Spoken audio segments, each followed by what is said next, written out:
Hello? Hello? Do you hear me? Yes, I can hear you. Okay. How are you, man? Good? Yeah, good. And you?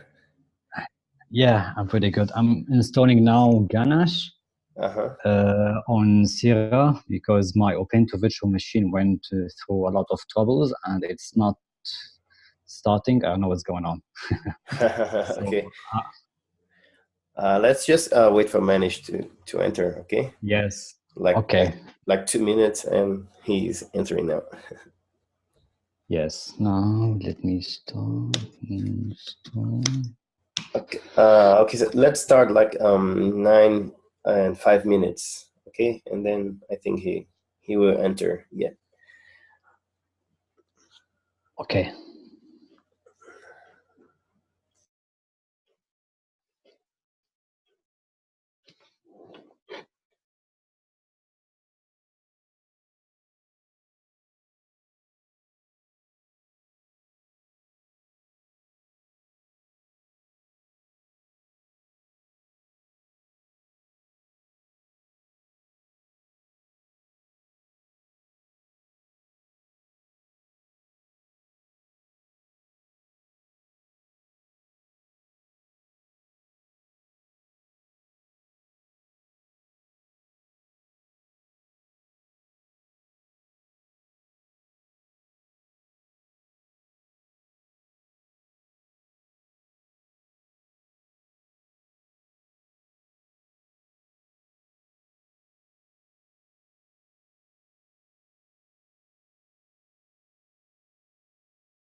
Hey guys, are you listening? Yes, I can hear you. Okay.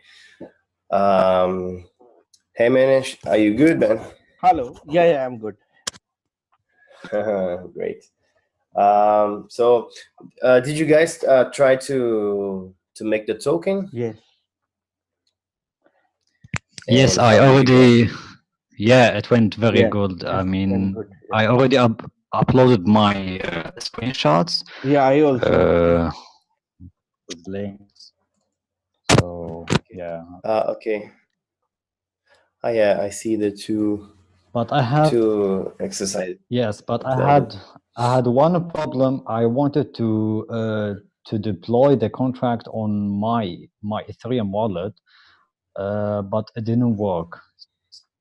No, I So didn't try second and third because I was deployed it using some other. Remix and then copy. Yeah. I just copy Uh-huh. the JSON file and the bytecode and Sorry, your audio is... sorry, can you hear me now? Yes, now yes. Uh-huh. Yes, I was saying that I tried to deploy the contract using my Ethereum wallet, not Remix, but it didn't work. So maybe we can check it later on. But to load the token, I mean to load the token, Uh-huh. import the token, really good. Okay. Okay. Let's just do that again. Just for you to okay. Let me share my screen here. Yeah. Okay. I think this code. Yes. Okay. Let me open my. You said Ethereum wallet or my Ether wallet? My Ether wallet, because there is an option to deploy the contract. So I copied the code from Remix and put it inside my Ethereum wallet to deploy the contract there, but it gave me an error, RPC error, something like that, RPC JSON GS. On this website, you say? Yes. Or okay, so okay, let me connect MetaMask. Yes.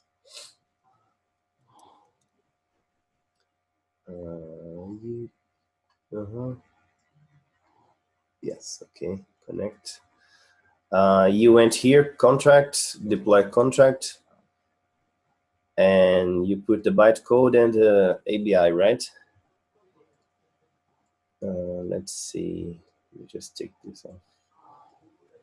Okay, so so what we have to do is go here, compile, and then ABI. You can just copy here and yeah, paste it here. And on bytecode we have to put like 0x because it's hexadecimal. And we go here and details and like this number of object that you have to copy. I don't know if you remember, but it's this number. And then we go here and paste 0x, Yeah, but and then the number. Mm. And you put the contract name. Let's see. Yeah.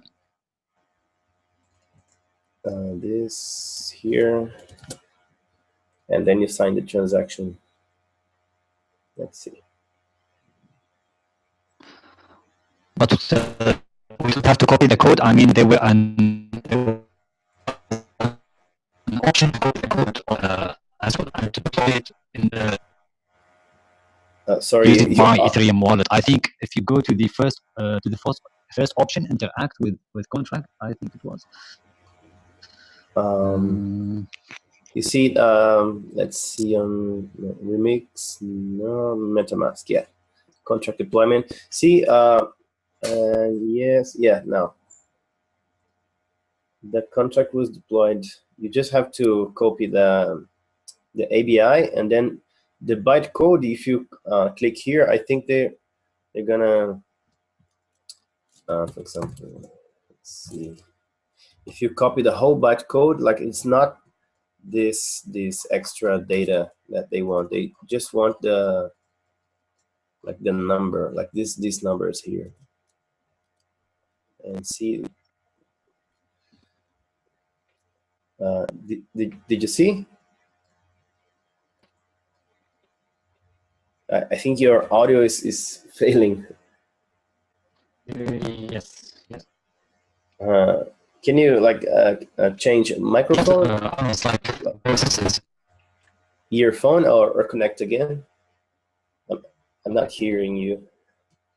Manish, are you hearing good? Yeah, Daniel. And looks like you have a very heavy voice. You didn't get a proper rest after in 2 days, like I guess. No, I just got a cold here. So Yeah, looks like yeah. No, everything good here. Yeah. Okay then. Okay. Did you do everything? Could you? Let's see. I did only one task. You did like the 3 tasks? No, only one task. I couldn't get the time. I was busy in other stuff. Oh no, it's okay. It's okay. Yeah, I have an exam, so I was preparing. Yeah, that's okay. Later on, you do the 3 tasks just to have the ability. Yes, and I will upload also. Don't worry. Yeah, I will yeah. upload. No problem. And let me see. Basim, are you listening? Yes. Now I think it's better. Yeah. Just 1 minute. Yeah. Let me just see yours here.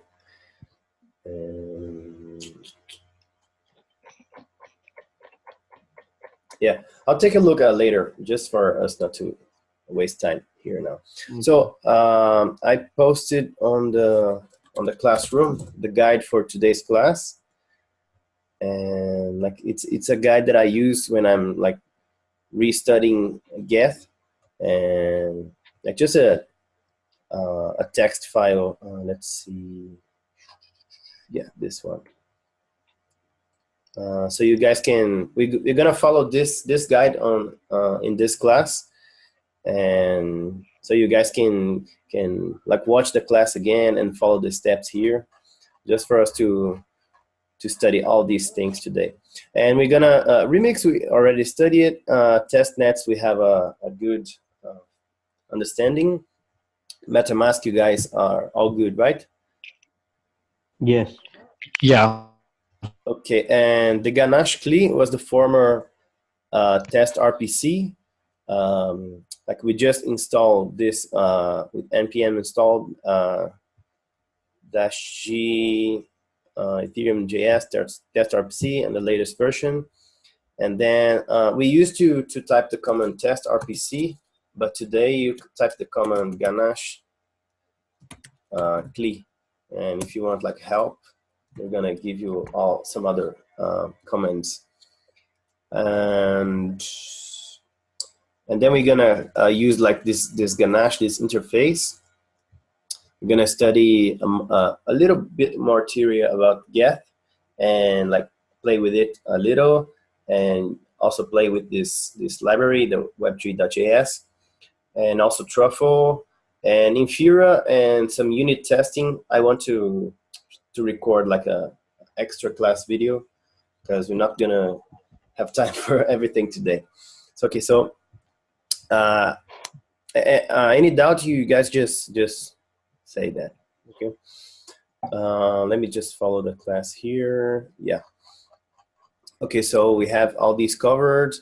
Let's take a look at the Ganache CLI. So as we studied last class, let me see. I have some terminals opened here. Okay. When you have the Ganache installed, the Ganache CLI, that is the command version of Ganache, you can just type Ganache CLI help. They're gonna show a lot of comments here, and I'm what this thing running here is the Geth synchronizing with the Rinkeby test network. Let me see if I can show you guys here. we're gonna study this. Yeah, we lost track of the comment, but you see that we are on like the block 2 million and something, but Rickaby is already on the block. Let's see, I think 4 million something. Yeah, 4,031,000, and like takes some time, but when we run Geth, let me just show you guys the comments here. If you put like more memory for cache, like instead of like this number, you put 2048, like it synchronizes faster. This was a tip that a guy on a developers group gave me today. So the more memory you put, like the faster it synchronizes. But okay, here we have the Geth synchronizing with the Rinkeby testnet. We're gonna see this today, and like in this, the concept that you use, you can in one terminal you run the node, and you can connect with the node in another terminal. So let's just exit this here, and if we like connect, we're gonna study all these comments today. If we connect with that node running, we just let me see, Rinkeby get.ipc. Yeah.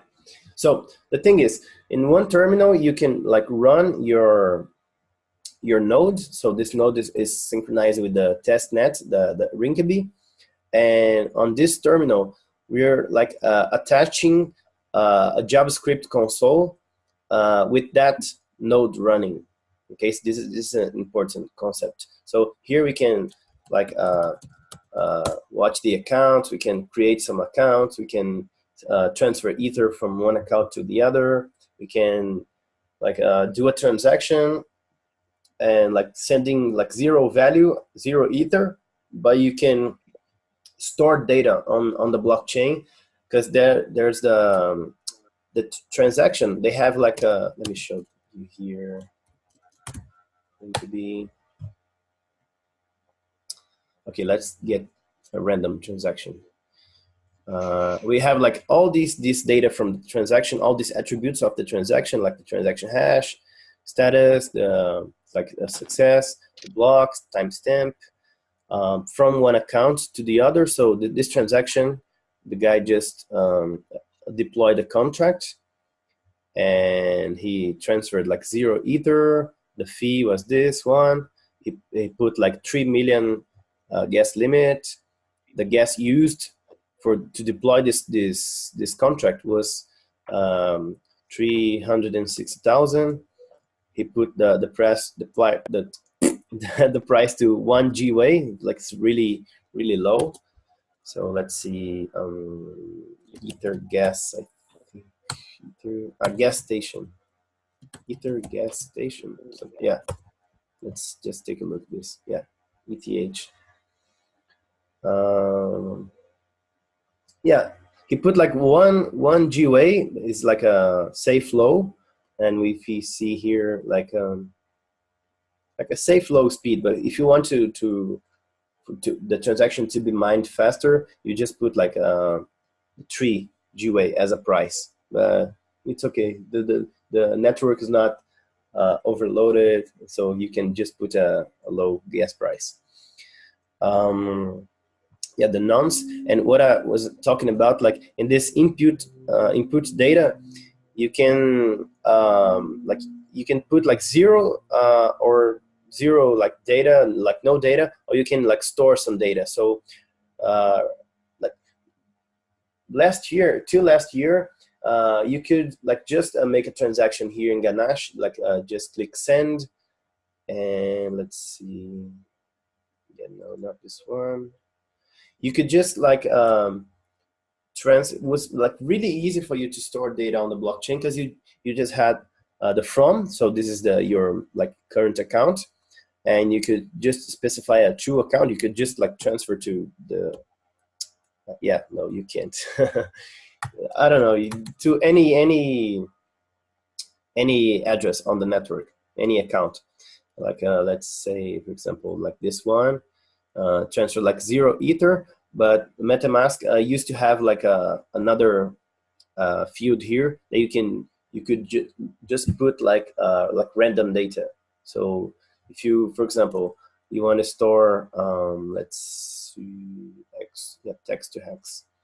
For example, I don't know, dog. You first needed to convert like this this data, like this text, to a hexadecimal, and like you have like the conversion, and then you would just like put like this on that extra field, and then you confirm the transaction. So when the transaction was confirmed, your data was like stored on the blockchain like forever. So it was a really easy way to store data. But today MetaMask doesn't provide this, so we need to like make the transactions ourselves. So for example, you just create an object, and then you specify the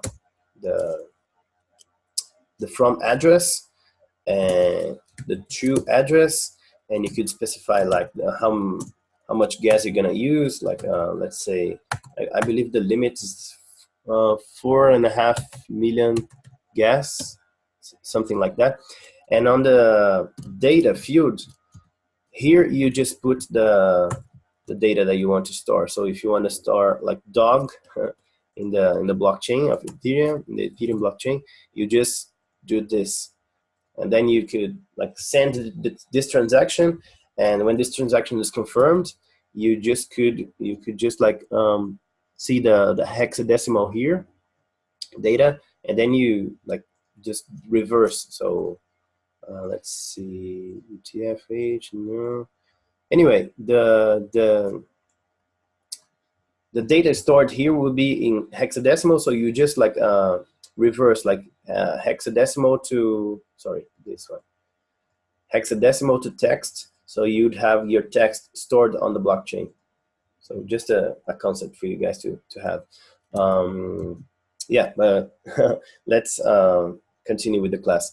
So the Ganache CLI, you install with npm install g ethereum.js, and this is the command, the current command.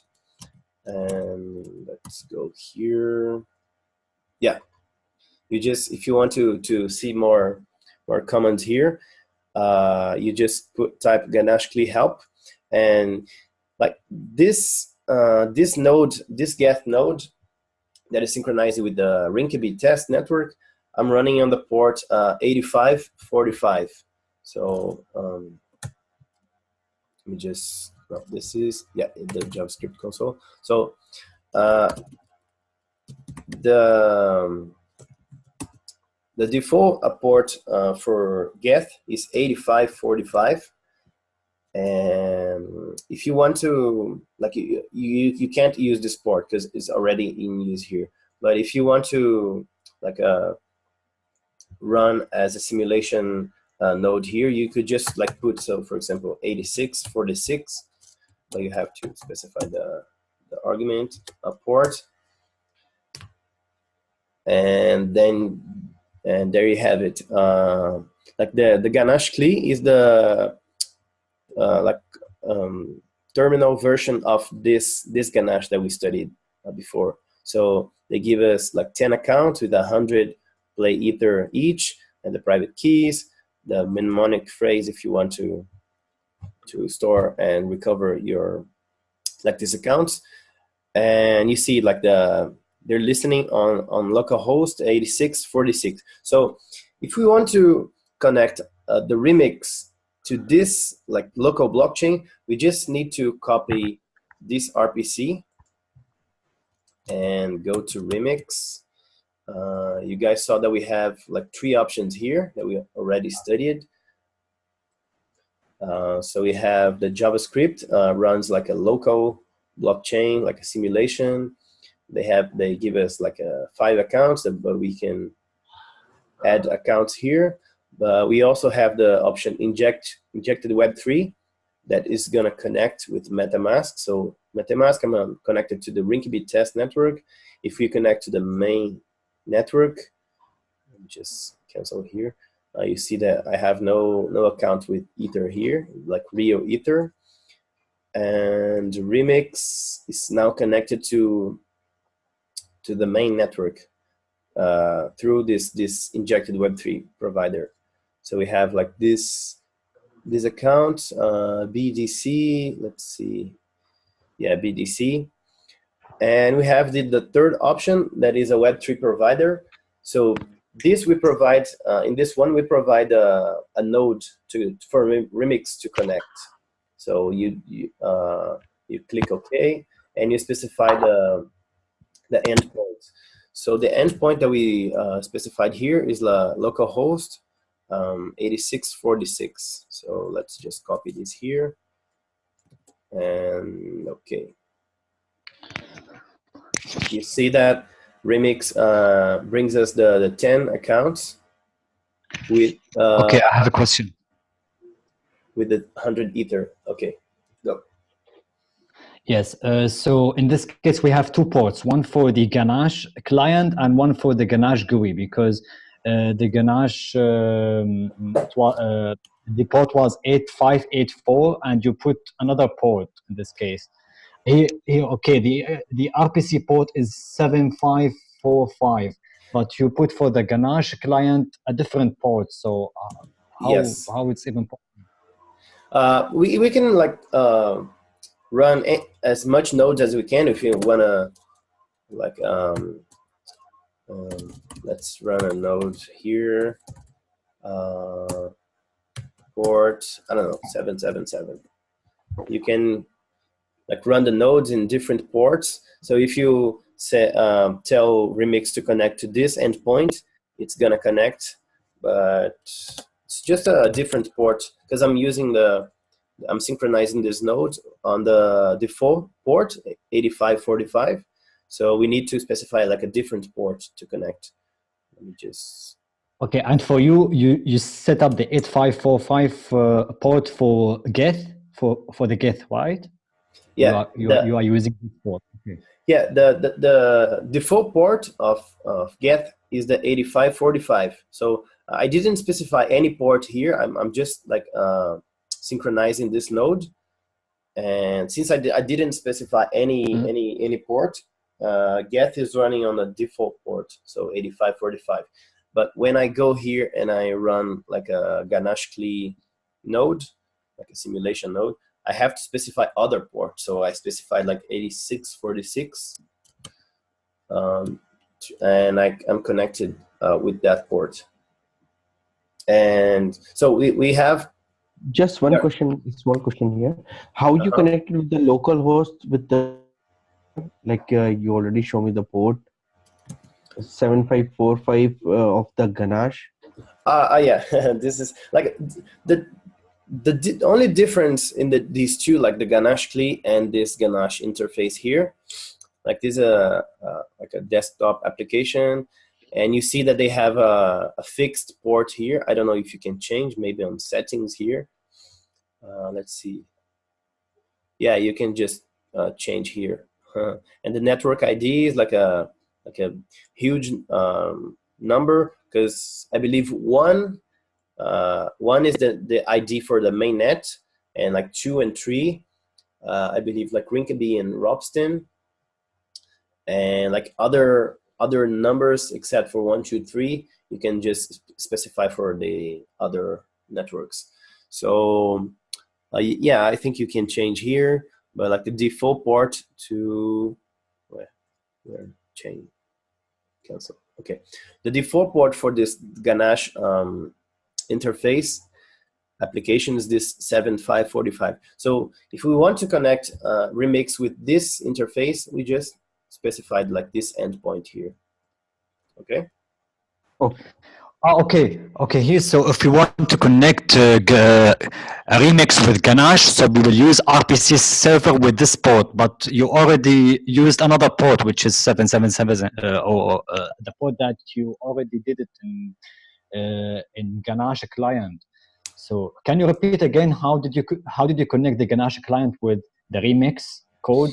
Yeah, let me just stop this here. And you see that all these, like, it's running all the time here. You see that here is like auto mining, like they are auto mining for you to run any transactions they want. So they're like, since it's a simulation blockchain, they put the mining to auto for all your transactions to be catch on the blocks.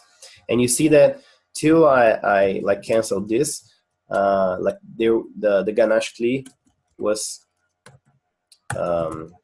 mining, like all these data shown here is like they're mining as well. So you asked like, how did I run like this local node here?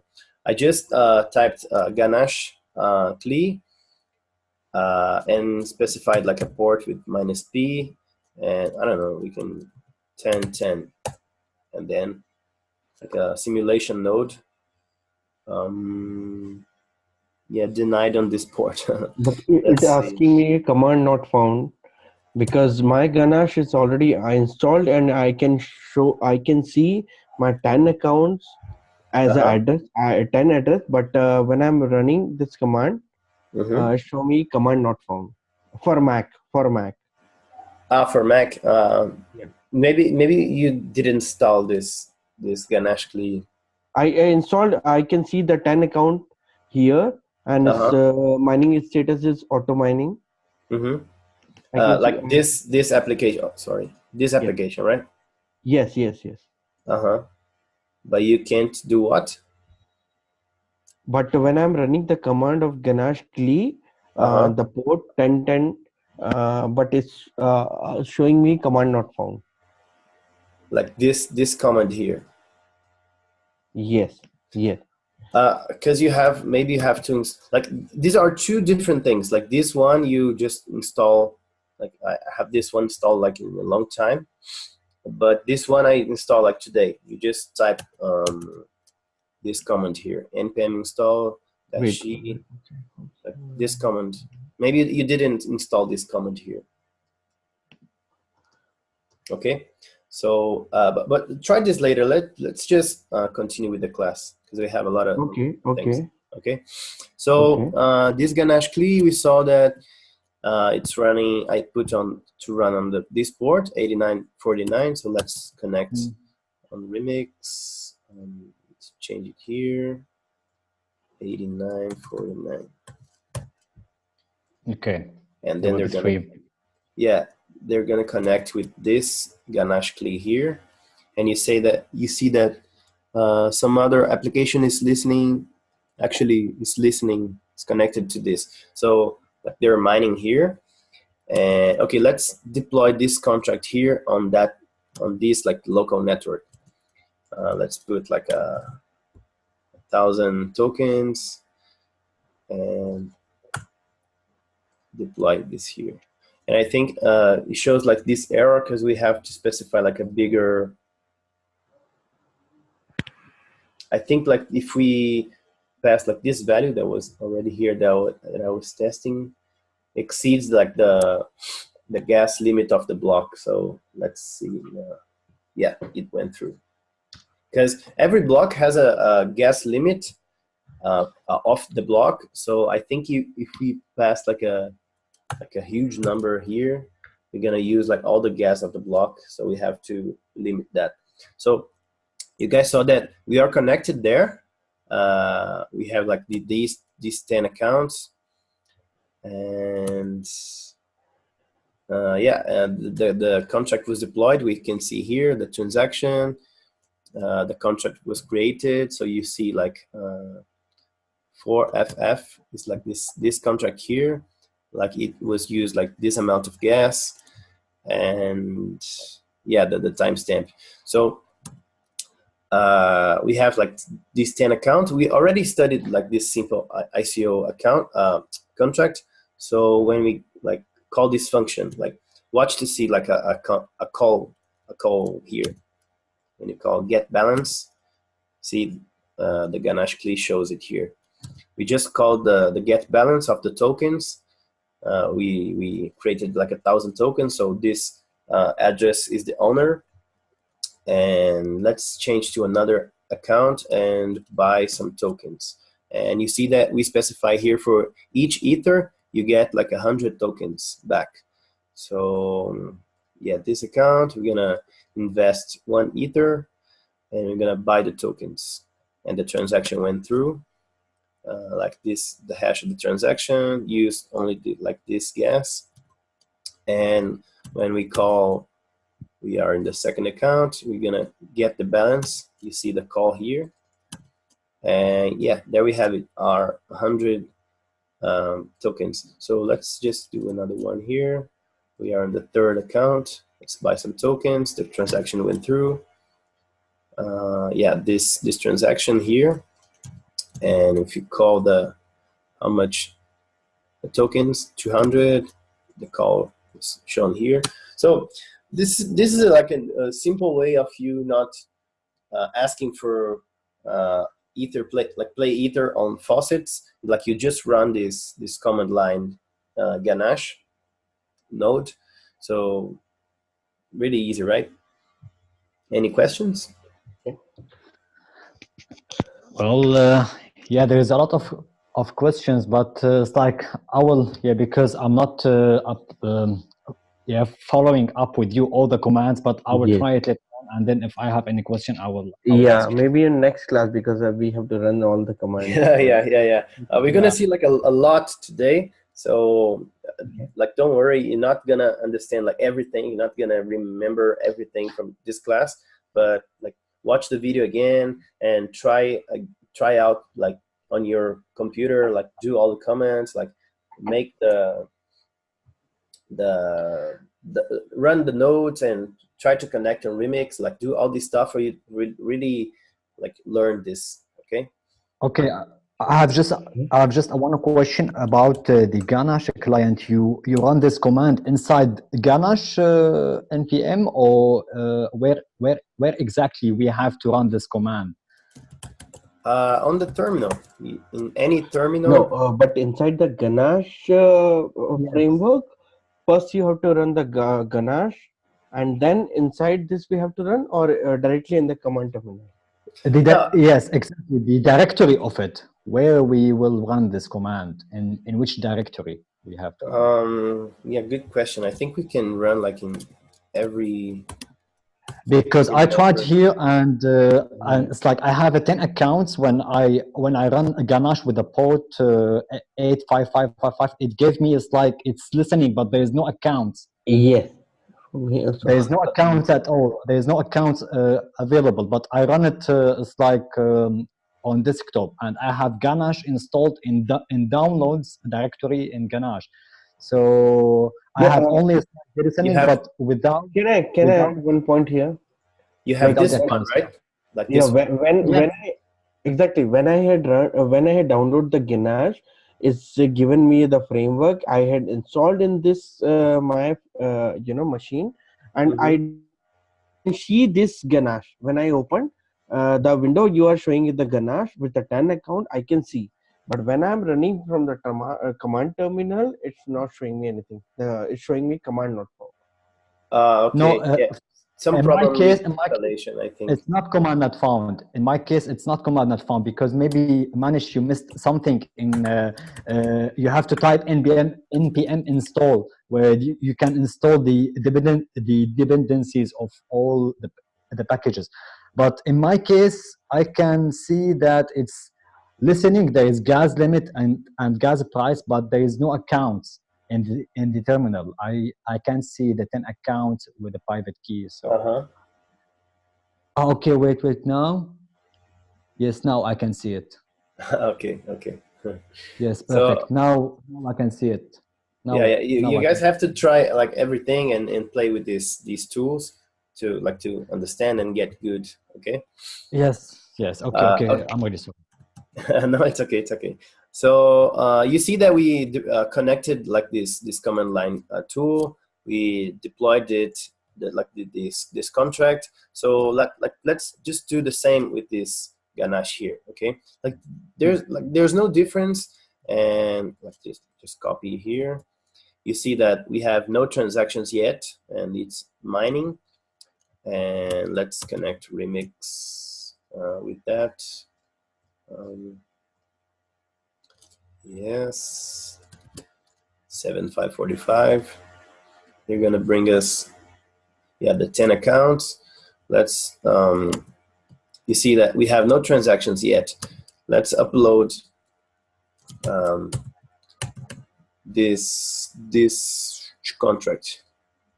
So you see that the transaction was mined, and we have the transaction here. The hash is 10.1f, and if we click here, you see like the transaction hash 10.1f, and it's the same thing. We have the contract address here.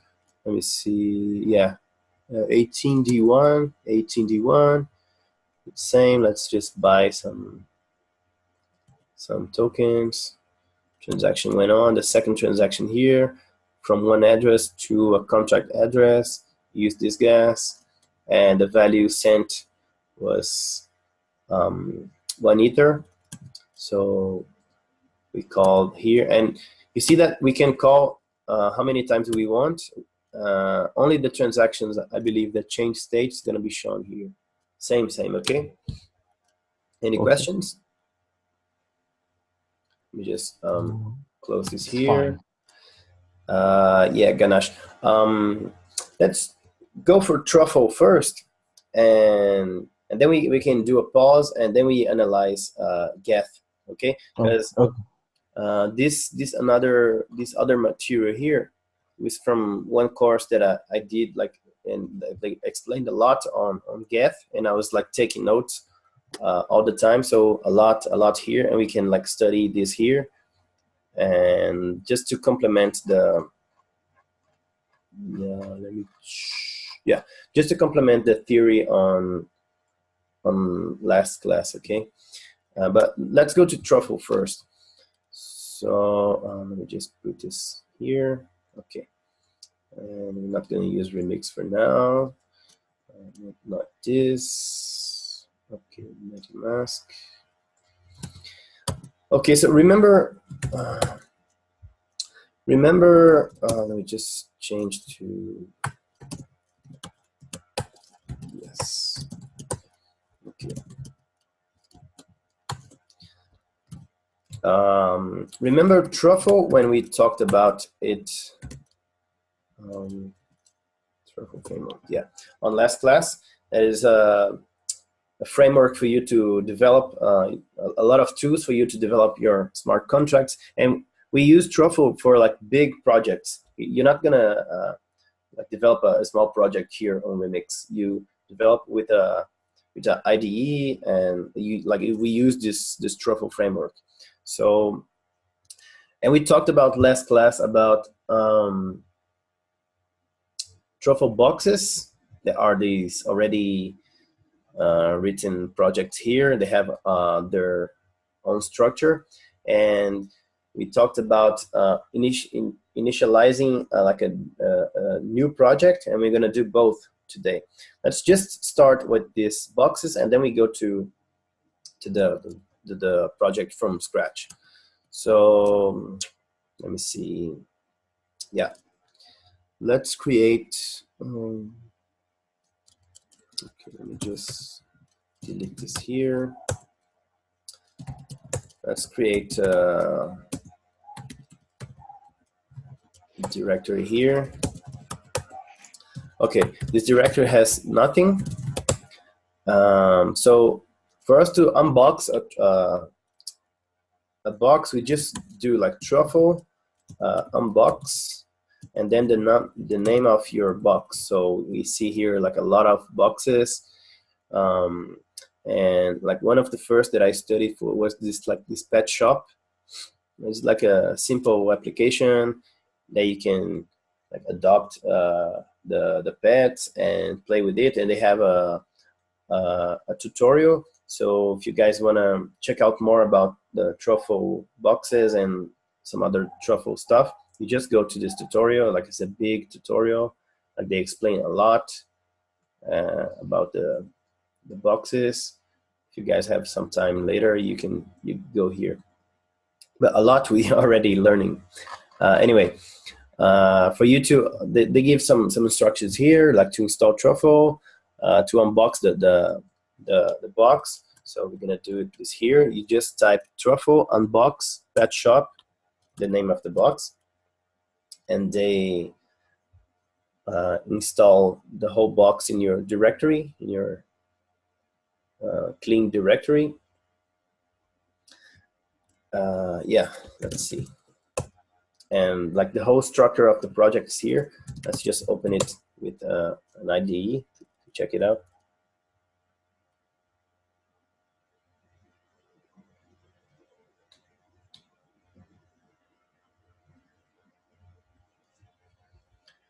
It's taking some time.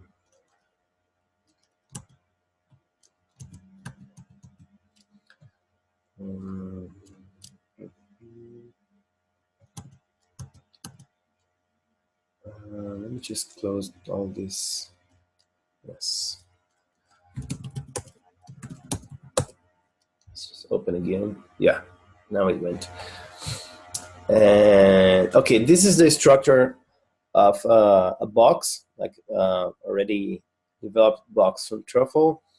And here in this directory contracts, we have all our contracts, and they give like this contract from the box. These migrations, we have some code here to migrate our contract here. Some npm modules, node modules. SRC, this is where our web application goes, the front end. So we already have this index.html, some JavaScript files here. You see that the library web tree is already here, a Truffle contract. And that all source we can modify, right? Yeah, you can modify it as much as you want. And the app.js, like you write the logic of your... To run the file. To what? To run the file, to run the all, this. Yeah.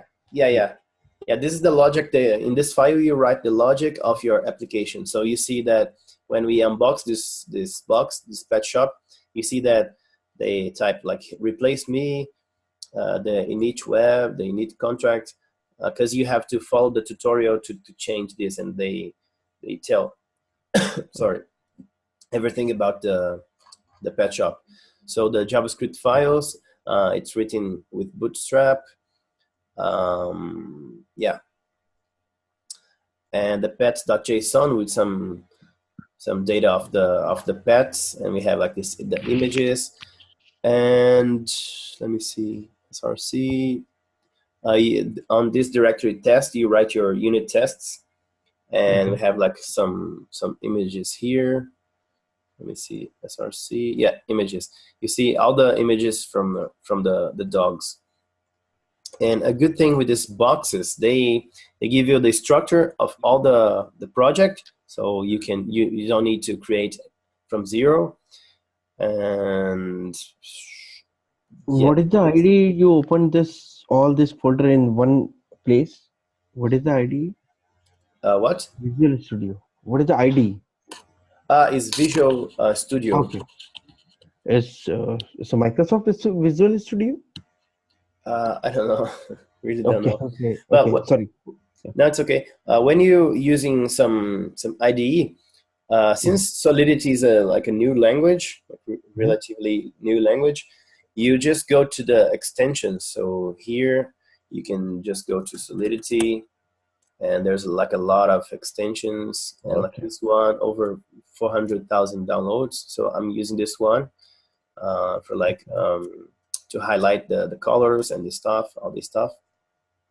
And I was using before Atom, and Atom has some extension for Solidity as well. Okay. Yeah. So yeah, this package.json,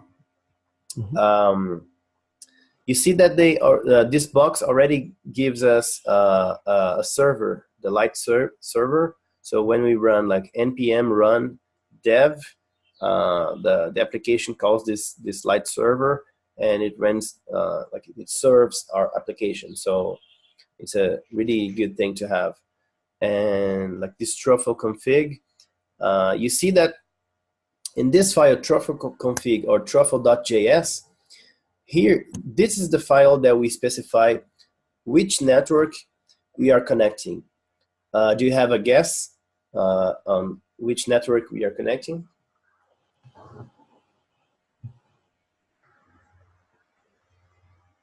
Do you guys guess which network? Sorry?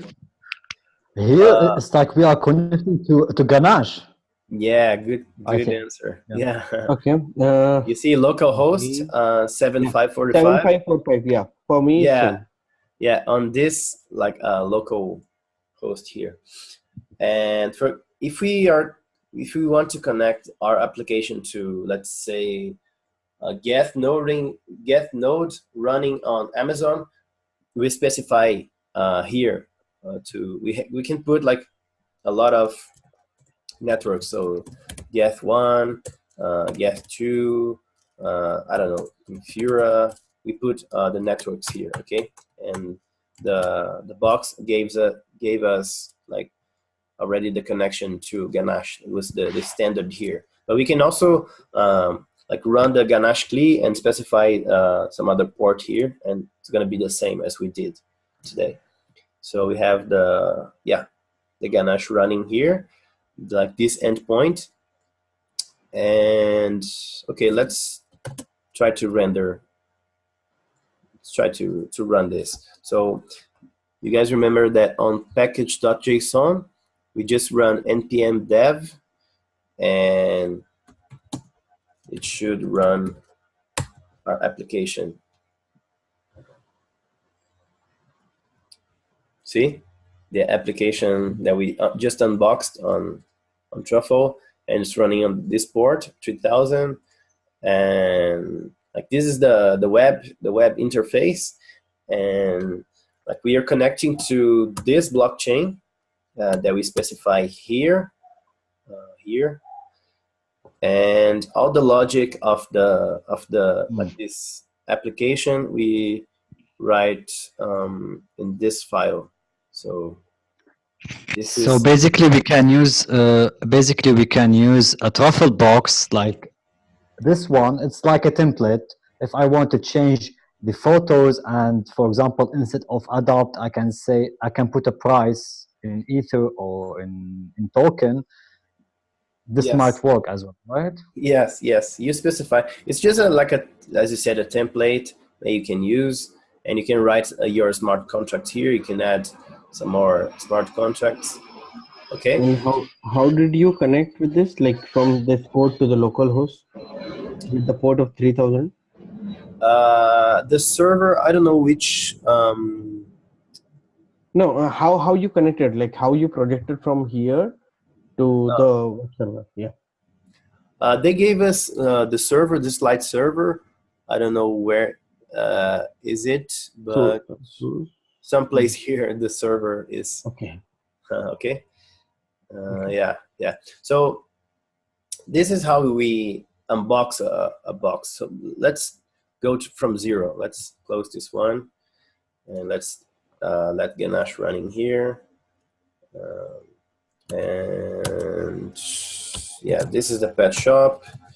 Let's just delete this here. Okay, so let's say we want to start projects from scratch. So empty tier, football, and we go there inside. And to initialize a Truffle project from zero, we just do Truffle init, and the framework Truffle is gonna start our application, the structure, and yeah, it's done. And they say unbox successful, and you see that they say here unbox successful. So the Truffle init gives us like a box, with pretty much the basic that you need, and they say like some comments for you to use, like to compile your smart contracts. You just use Truffle compile. To migrate or deploy is the same. You just type Truffle migrate, and to do your tests, you just Truffle test. And remember that. Okay, so basically in Truffle init, we are building a box and unbox it at the same time, right? No, both are same thing. Yeah, same. Yeah, right. Both. We are creating a box and unboxing this box. Yeah. Either Truffle init or Truffle unbox pet shop. Yeah. Yeah, you just because they say here unbox successful. So when you do like Truffle init, you kind of unbox like a template that is a box for you to start your application from zero. So it went successful. So we just opened this new project. Okay, but which means it's like you created a box, right? Because unboxing the box, you have to create the box first before unboxing this box. Yeah, but like this box, I believe like this, what we have here, Truffle, the Truffle framework gave to us like this. You can call it a box with like pretty much nothing here. You see that we have a contracts folder with just the migrations contract, the migrations folder with this initial migration, and you can copy this file and do your migration for other contracts. This test directory that has nothing, and this Truffle config, as we saw, they explain some stuff here. See the network, and they gave if you uncomment like this here, you see that the local host and on port 8545, you see that it's standard Ethereum port, and network ID you specify like any network, as they say here.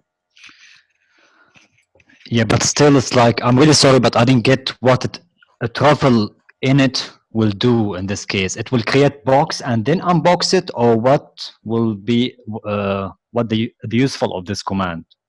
It's like for you to unbox a box that has pretty much nothing, just this folder, just this directory with these migrations, just for you to start.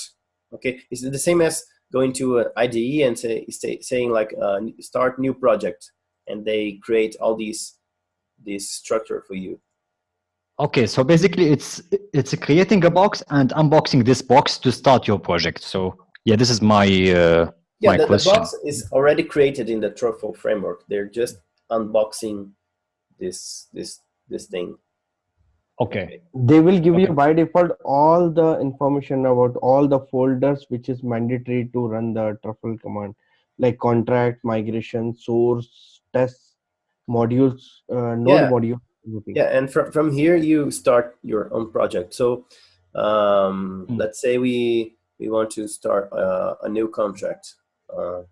Let's like take for example the award for best football player, the Ballon d'Or, and we create the contract.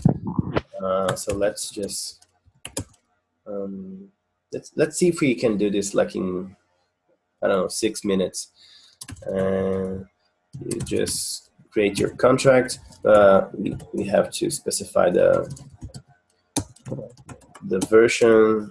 Let's see, 0.5.0. And okay, let me just take as example this one. Yeah, let's create like a structure of a candidate for this award, and the structure has like every candidate has a ID or number, have a name, and have of how many votes he has received. Let's put the constructor default for now. Okay, so let's do a mapping here, and we're gonna map uint to, let me see what I did here. Yeah, uint candidate. Map unsigned integer to the candidate. We're gonna call it candidates, and this thing we're gonna let it public to access outside.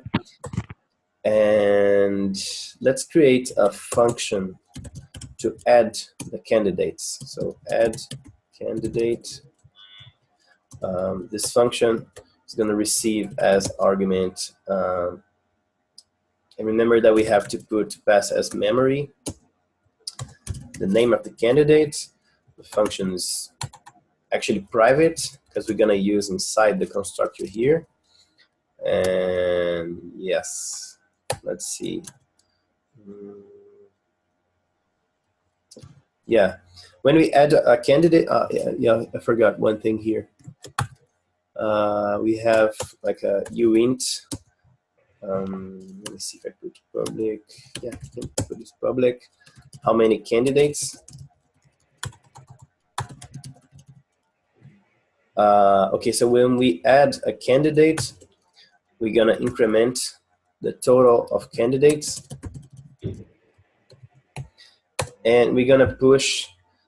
Let me see. Yeah, we're gonna add like this candidate on this mapping here. So we're gonna call candidates, and let me see if it's an address to, yeah, we're gonna map integer to a struct. So we're gonna use this variable as a number. So it starts with 0. As we increment it here, it has a value 1. So we pass like total candidates. So the first one is gonna map to 1, and we just create the candidate here, and we pass like his ID. So the first one will have 1, the name that we're receiving here, and 0 as we just creating the candidate.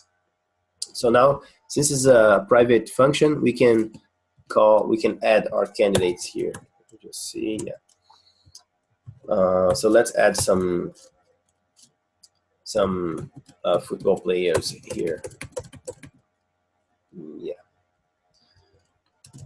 You guys have some suggestions for players? Cristiano Ronaldo. Cristiano Ronaldo, okay, Lionel Messi, and Mbappe. You have Mbappe. You have Neymar. Mbappe, Neymar Junior Neymar, yeah. Luis Suarez. I will give you Barcelona. And okay, another and Coutinho. And Philippe Coutinho. Okay. Yeah. Philippe Coutinho. Okay, good. Yeah. So let me see what else. Yeah. So now that we have the function to add a candidate, we're calling here. So let's create a function for us to vote on a candidate. So function vote, and we're gonna get as the argument the candidate ID, and the function is public to be accessed from outside. And okay, so we have to do a condition for every address to vote just one time. Just adding some logic just for us to learn like how to use this Truffle framework. So let's create a mapping here. Addresses that maps addresses to a Boolean. So we're gonna call it like has address voted, and we're gonna require so every time you vote, you have to set your address to true, so that you already voted. So we have to say has address voted, and you guys remember the message.sender is the address that's interacting with the contract, and we're gonna set it true. And okay, when the guy just voted, and okay, we have to have a condition here that says, okay, this candidate, this address, sorry, have to be false. So for the guy to vote, his address voted have to be false, okay? Because it's true, if he already voted, you can't vote again, okay? And we also have to do a condition here for this candidate ID to be valid. So we would say greater or equal than 1, and less or equal than total candidates, okay? And now we can vote on the candidate, and we just say we call the function candidates, actually this mapping candidates, and we're gonna access like this candidate on the mapping, and we call it votes. We're gonna access like this attribute here of the struct, and we're gonna increment how many votes he have, okay? And okay, let's just add an event. So we have to specify here voted, just to and we just put candidate ID. So just to emit an event when we voted for a candidate. So we just put emit. When we specify the event, we say event, and here we say when we emit the event, we just say emit, and we just pass the candidate ID here. Okay, I believe this is the code. Okay, so we are connected to. Actually, let's just pass here. Let's connect with this Ganache here. Okay. And transactions, yeah, none yet. Okay, all the accounts are never used. And okay, let's start to play with it. Let's first compile our contract. Let's see if it's everything good. You just type Truffle compile. And you see that compiles both contracts. And you see that they say writing artifacts to a directory called build / contracts. So you guys saw that when we started this project with Truffle in it, we didn't have this build directory. So every time we compile the contracts, like they build our contract. So you see that we have a new folder here, and when we go to Ballon d'Or, you guys see that the ABI of the contract is here. So, and see the bytecode is the same as Remix here does on these details tab here. Have the metadata, the bytecode, the ABI of the contract, and some other stuff here. Like it's the same here, okay? So we have the ABI, we have also the bytecode. If we want to deploy like this contract on the My Ether wallet, we just copy these two data here, okay? And also the data of the migrations contract. Okay, so the contract was compiled. Let's migrate this contract. Let's deploy. You can either type deploy or migrate. It's the same. So, and remember that when we deploy a contract to a specific blockchain. So we're gonna deploy this contract on Ganache here. Yeah. Let's see what happens. I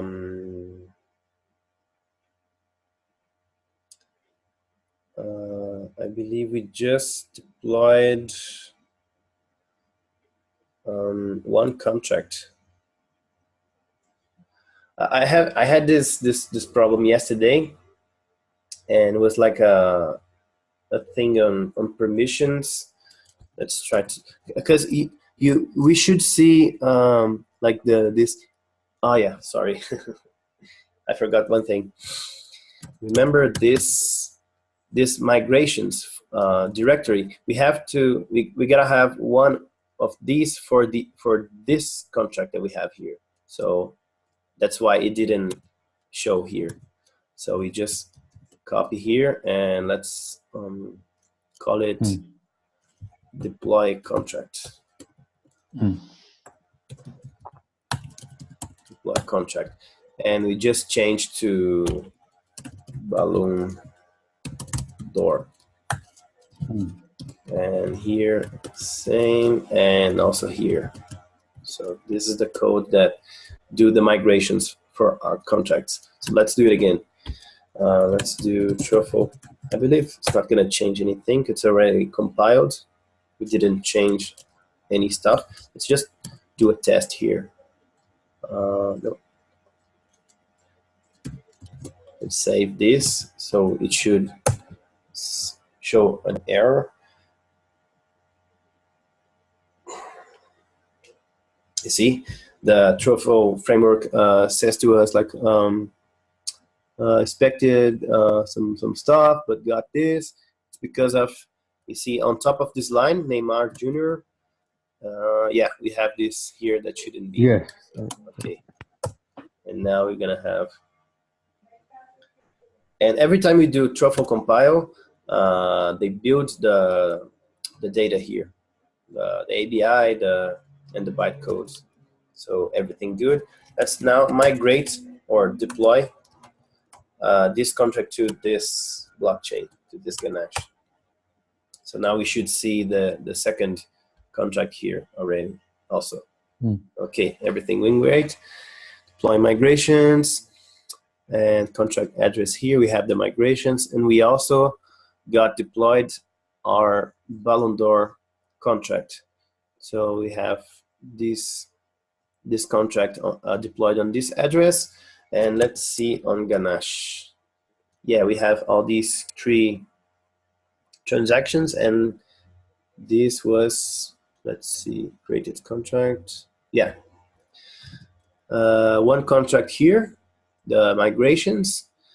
Let me just put here A07C, A07C, and the Balloon d'Or on E2ED. E2ED. Okay, the contract was migrated. You guys, let's take a pause here, and then we start. When we get back, we start to interact with the contract on Truffle console. Okay, when we call Truffle console, we're gonna have a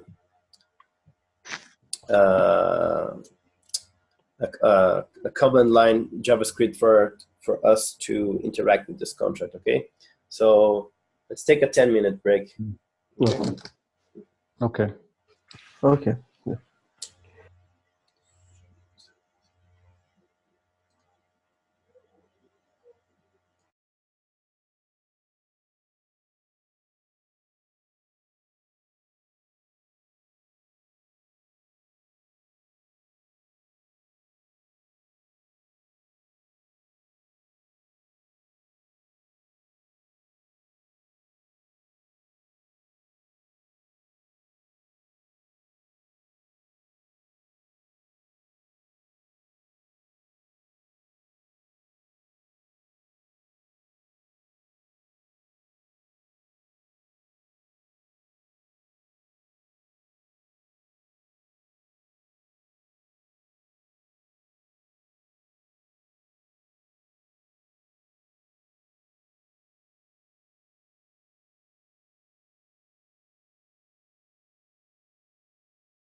Okay, guys, are you there? Yeah. Okay, let's continue here. Yeah, we deployed the contract with Truffle migrate or Truffle deploy is the same. And when we go to Truffle console, it's a command line tool for us to interact with the contract with JavaScript comments, and we can use like JavaScript inside here. And we just go to the class guide.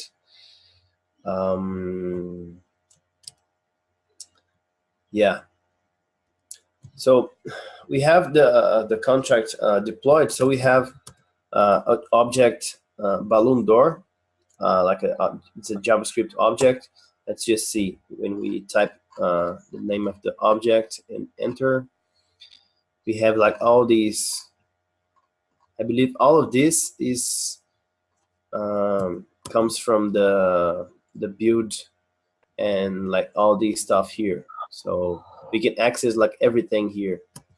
So let's access balloon door dot deployed dot, let me see, then, and we have to pass a callback function here because we want to get the contract instance. So we have pass as argument instance, and let's just say app equals instance, and like this is how we get the contract instance in this JavaScript console. Okay, and when we type app, we have like all the contract objects and attributes here. So for example, app.address, we get the address of the contract that was deployed. You guys remember E2 ED was the contract address that was deployed. Let's explore some other stuff.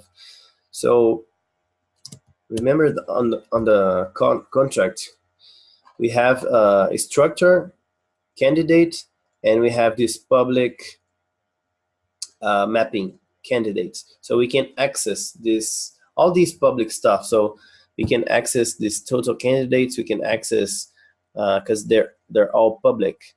So we can access candidates, and we can also access this function vote. We cannot access this add candidate because it's private. So let's call app.candidates, and we access the value of the mapping, like passing as argument of this struct, this mapping. So when we call app.candidates and pass 1, we get the first object that was inside this mapping here. So maps 1 to this struct that we saw here. So, and this Truffle changed a little since the version 4. So when I did this the first time, when you called like app.candidates, it would just like retrieve like 3 lines, and now they show some more data here. So we have ID, and in this part words, we have 1, the ID, name, we have the name of the candidate, and vote on words we have 0. So when we call the other ones, same stuff, 3 to 6. Yeah, so if you call, for example, 67, you're not gonna get anything because there's no value for this key 67. Okay, so let's try to vote from this console.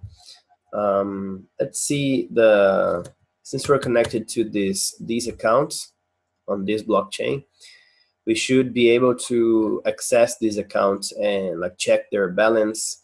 And remember the talk we had when we were discussing the Web3 library.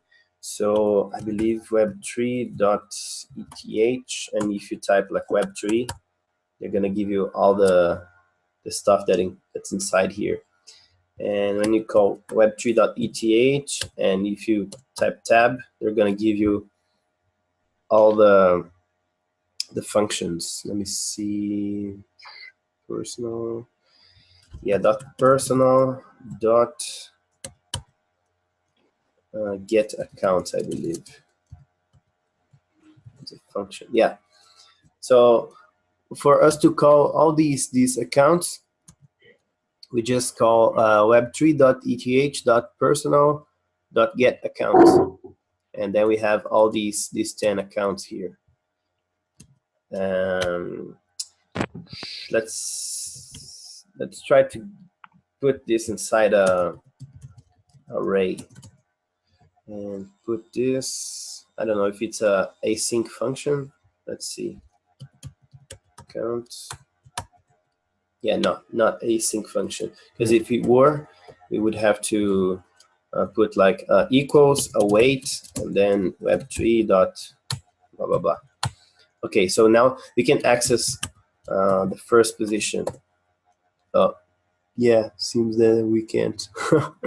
Let's just see if we need to do await. So counts, counts 0. Let me see, how did I access this stuff? Yeah, we have to put await because it's a async function. Let's just take a look here. web3.eth.personal.get accounts. Function send. Call person list accounts. Get accounts. Let's see. Personal list accounts. I don't know if you can access. Yeah, no, it's not defined. Yeah, but anyway, it's a async function, so that's why we need to do this await for us to get the value. So when we just type account, we get the array, and you can access, for example, this account index 1. Okay, let's get the balance of these accounts. We call web3.eth, and I believe get balance, and then you pass the account. Let's pass 0. See, they show the library shows us the balance of these accounts, and they like round a little. So if we call 1, we're gonna get the 100 number. And yeah, so we now have all the accounts in this array, and we can access all the indexes. So let's use this instance and vote on the instance. Okay, let's vote in a candidate, and we can specify from which account. We just pass an object here. Okay, so let's vote from account 1. You guys have any? You guys can guess what this is?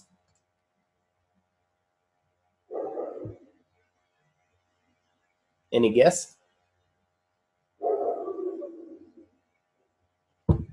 Dictionary of transaction, like what we send and what we receive. Yeah. It's writing the vote to Ganache. Okay. Yeah, actually, this is called the transaction receipt. So you see that when we vote, you see that this is the transaction hash, and like this is the receipt of the transaction. We have the transaction hash, the index, the hash of the block, and some other stuff here. And yeah, the address of the contract that was voted. And you see that we have this attribute here, event. This makes reference to our event that we emitted here. So this is useful for you to test unit test your smart contract.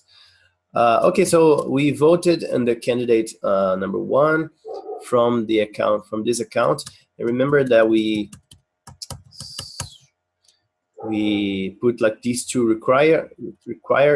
Let's test this. So let's try to vote again from the same account, index 1, in, let's say, other candidate 4. You see that the transaction reverts because we put this require here, because the address already voted. Let's try to vote, and if we want to vote from another account, the transaction goes well because everything went good.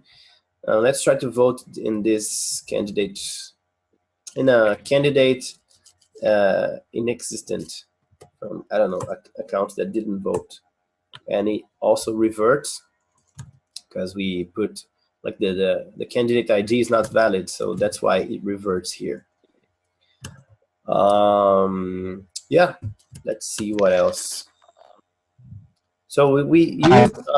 You have a question? I have a question for that. Yes, for the accounts, so we are using Ganache account, one of the 10's account, right? Because we are voting, for example, for Lionel Messi, for example, and we are using one of these addresses, right? Yeah, we voted from this to vote. Yeah, let's see the transactions. Yeah, we have some contract calls. Yeah, all these 4 were contract calls. This was the contract creation transaction, and all these 4. This one was the, let's see, 1241. Yeah, the first transaction to pass. So these this was the first transaction that voted for the candidate 1. This was the transaction for the candidate 4. And yeah. Were your so in this case, account 1 is yeah, it's like, yeah, because I'm trying to match the accounts. So no, I think there is a different addresses, because in Ganache here, the account from the last 3 digits, it's A12 with 99.98 Ether. So if we vote, the first one that you vote for, vote 1 from account 1. So we will vote from this account, A12, the last 3 digits, A12, or from where exactly? Oh yeah, it should have. Let's see. We voted from account 5, right? This transaction that passed here, account 5. Yeah, should be this one. If you can do it again, and we can vote again if you want. We can vote again for Lionel Messi from account 1, which in this case with a balance 99.89. So yeah, just to make sure that. Yeah, it didn't went through because we already voted from the account 1. Okay, we can pick up account 10. Account 10, for example, which means the account 10. The account 9, actually. 9, sorry. Yeah, it went through. Yeah, it went through. Let's see. We have a. Yes, I have to match the addresses because account 9, if you go to Ganache, it's the last 3 digits, it's let's see, accounts, and it went from DCC. The transaction went from the account 33D8, so the last account, yes. And it voted. Let's check the balance. Web3.eth.get balance, account 9. Yeah, it lost some gas because it voted. Let's check all the accounts. 8, no gas was used. 7, no gas. 6, some gas was used because I think we tried.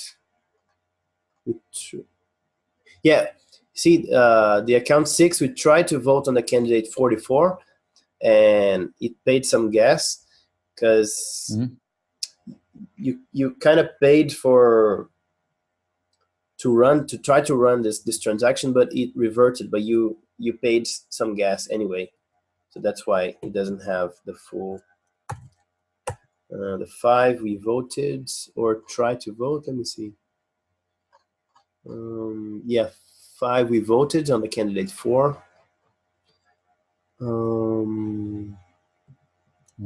4 no, 3 no, 2 no, 1 we voted, and 0 the contract owner, contract creator.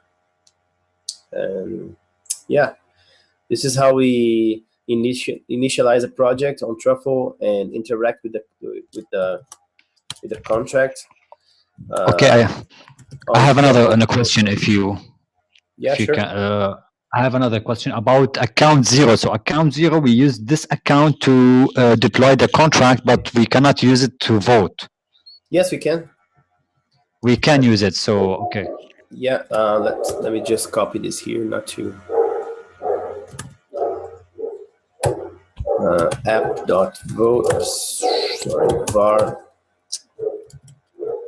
accounts await web3.pth.personal.get account. Yeah, let's see, accounts. Yeah, okay, let's try to vote from account 0. From account 0. Yeah, the transaction went okay because there's no condition stopping this. You can vote from any of the accounts. Okay. Yeah, this was the last.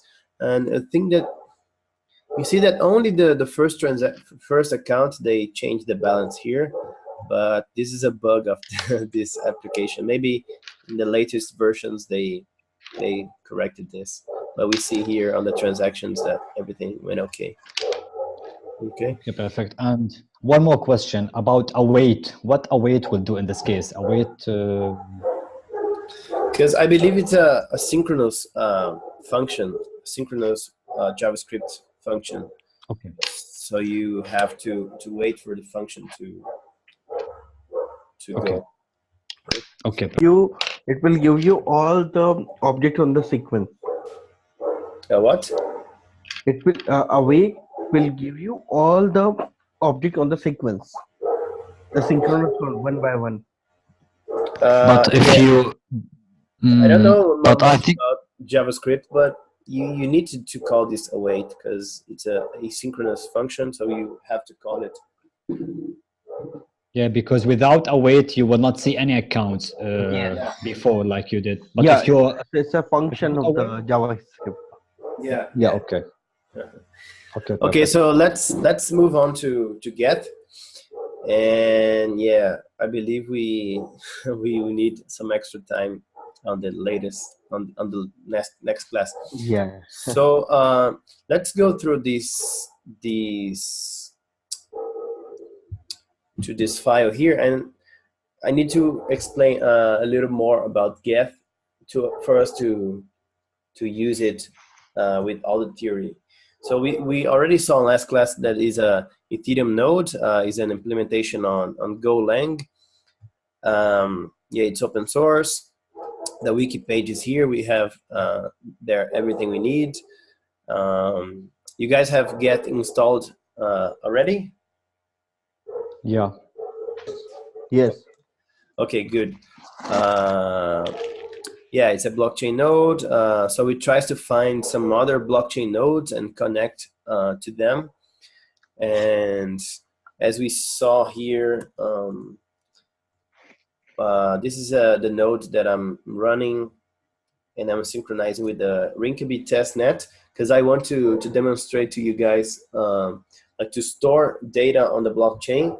So like we can store data on the local blockchain, but it's just a local blockchain. It doesn't have any use for you to store anything.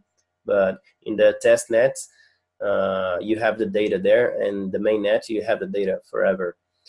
So okay, some new concepts here. We have 3 types of synchronizations. We have the full sync that you you download everything, like gigabytes of data. You download the block headers, all the blocks, all historical transactions. We can do a fast sync, and it downloads like not everything. And we also have the light client that downloads only the block headers. But 1024 is kind of bit or byte? No, the 1024 transactions, the last transactions. Okay. Yeah. Okay.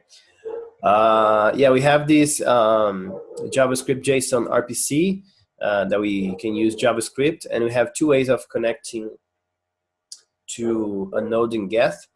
We already saw some connections via RPC that we did on Remix and Ganache CLI. And you just pass the endpoint, like the local host and the port. And we also can connect via IPC. So let me go here and let me see. This is the Rinkeby. And let me just get out of here. I need to do like get attach, and this is the command for you to connect with a node. You can do like IPC, and let's see, we are in, yeah, not, let me just go there.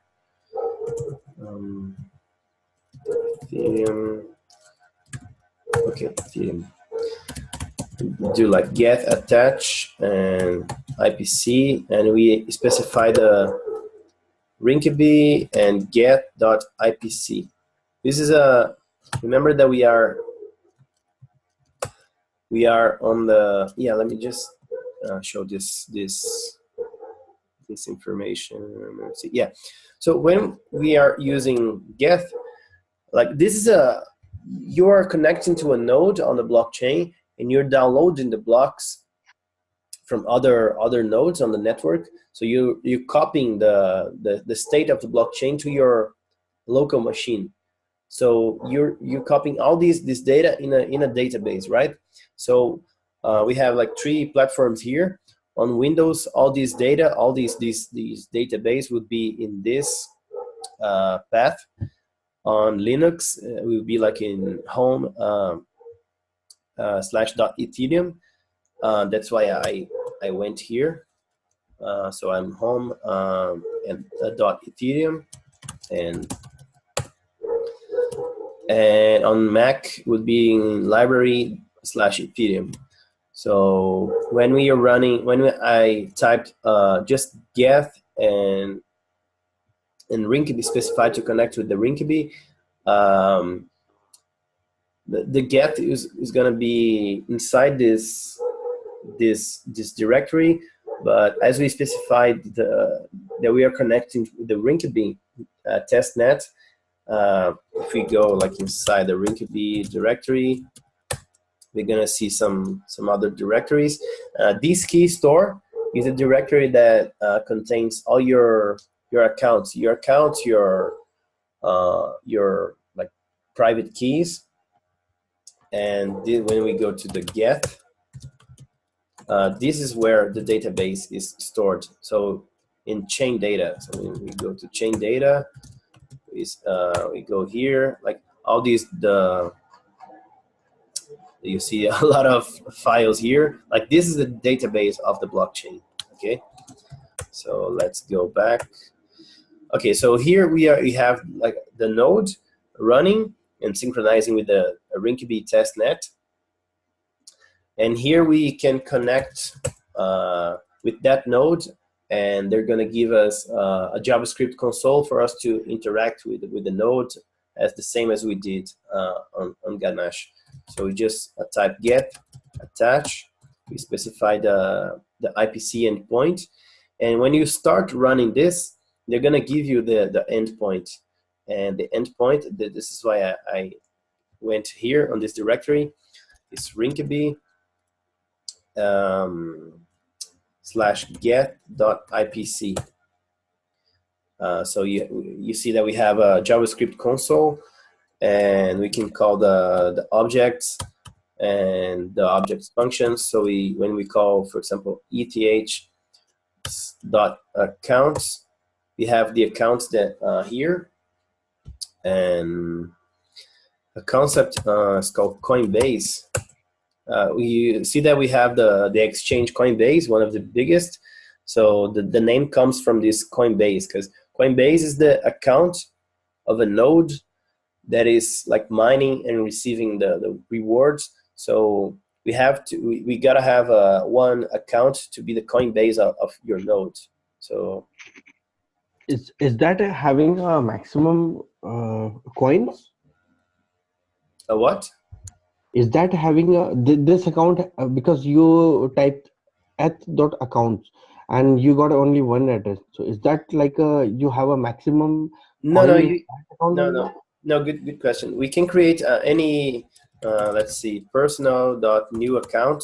We can create a new account here, and you can have like a array with any accounts that you want. Okay. So let's see, web3.eth. Let me see, get balance. No. ETH.get balance. Yeah. ETH. When we call Coinbase, you see that I have 0 Ether, but let's explore this address on the Rinkeby test. Yes, I was about to ask you about this address because it's not one of Ganache it's one of accounts. Yeah, it's totally different. Yeah, different, because this is the Coinbase of this node, of this Rinkeby node that I'm running here. So you see that we have no matching entries for now. But a thing that I tried to do yesterday to show you guys is if I go to MetaMask here, let me go to the Rinkeby, and let's send some Ether to this account. Yeah, but this account, it's automatic generated, auto-generated, or from where? It's like from where we got this account. I had to create this account, because you gotta have at least one account on the node. So I created. You already created before, I mean? Yeah, I created calling this object and new account, and let's try. Let's put a simple password here. Yeah, you see, and when I call eth.accounts, now I have 2 accounts. This one, we just created here. Okay. Yeah. So Daniel 123, it's taking the password. Hexadecimal. Yes, it's like the hexadecimal of converted into this account 8E05683. No, it's just a password for you to lock your account, to unlock your account. So let's say I want to create a new one more new account. So with a new password. So you can do it. Yeah. So it's like it will be 3, right? Let's see. Yeah. New account. It's like my question. It's automatically generated this account 0x8E05, or it's mapping the password like you showed us in the beginning of this code. No. It's just the password. It's the same as you go to my Ether wallet and they ask you for a password for you to secure your account. Okay. The process of creating accounts. If you guys wanna check out here articles. I wrote an article about addresses and accounts and public addresses. So here explains a little about private keys, public keys, addresses, and how do they create this account using elliptic curve. So this is Bitcoin, but the process is probably the same on Ethereum. Okay, they use elliptic curve cryptography to create the accounts. Okay, so we can create as many accounts as we want here. ETH.accounts, and now we have. Okay, yeah, got that. Yeah. So we have this Coinbase account that if you mine, this is gonna be the account that is gonna receive the Ether. Okay, so when we create our private account, our private network, we need to have a Coinbase account. So when you run the command miner.start, you call the object miner and you call the function start to mine. All the ether, like the play ether on your private network is gonna be sent to this Coinbase account. Okay, so if we start to mine like this Rinkeby test net, this is gonna be the account that is gonna receive all the ether. Okay, so the thing that I tried to do yesterday was to store data on the Rinkeby testnet. Let's see. Let's call this address. Go to MetaMask and send some ether, because this on MetaMask here I have some ether, so I'm gonna send ether to that account. Let's see. From this account to 5CE7. That is 5CE7. And it's pending. Let's just wait. Okay, it's confirmed. Let's see now. Yeah, it's gonna. Yeah, we have now a half of ether, but a problem that I had yesterday. Let's see. Yeah, ETH.getBalance, ETH.coinbase. You see that it should appear 0.5 ether here, because we have 0.5 ether in this account. But I was talking with the developers group this morning, and they said it's probably because of the version of Geth that I was running. I was running the 1.8.20, and the guy said, no, just upgrade to the 1.8.23. So in the latest version of Geth, it should work. So you see that we are synchronizing this Geth with the Rinkeby testnet, and we're probably on the blocks like 3,712. Let's see. We go to Etherscan, and we are on the block 4 million. Let's see, when was the blocks that is synchronized. So 3,716. 3,716. Yeah, some days ago. So but it's on like a fast sync. Of course, it's not gonna synchronize now to the end of this class, but I believe when we call here ETH.getBalance and we call the balance of this account, we receive 0, because at this point there was no this account was not created.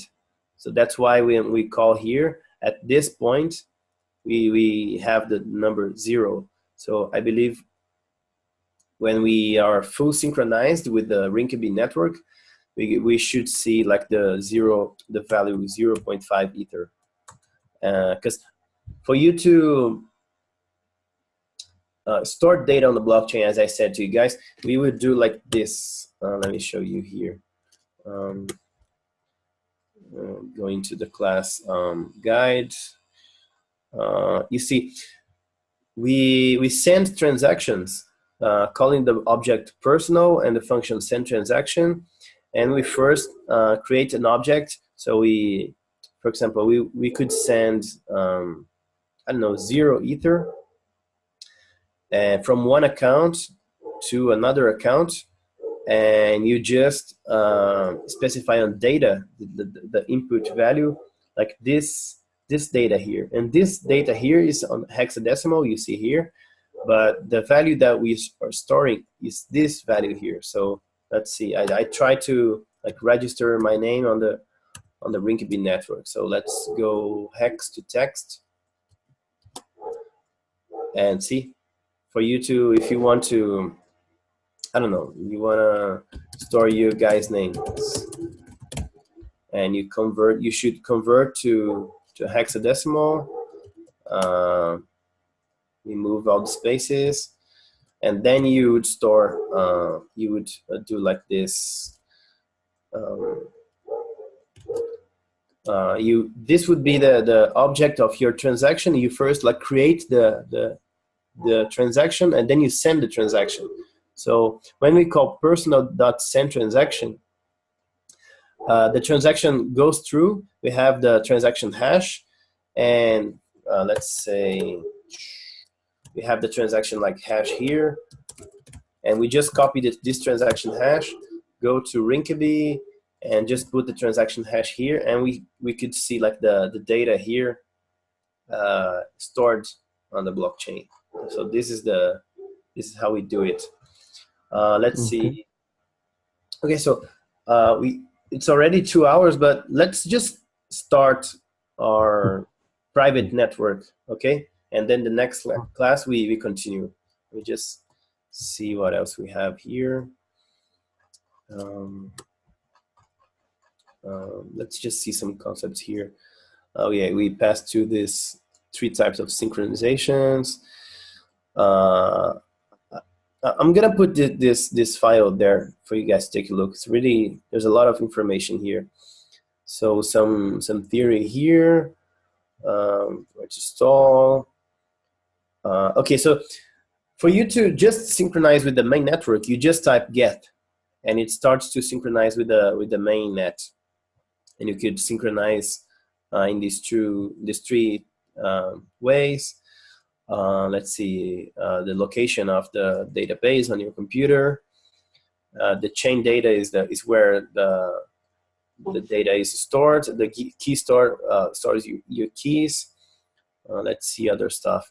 The chain ID, 1 is for mainnet, and 2 and 3 is for Rinkeby and Robston. And you saw that on Ganache we had here. Let's see.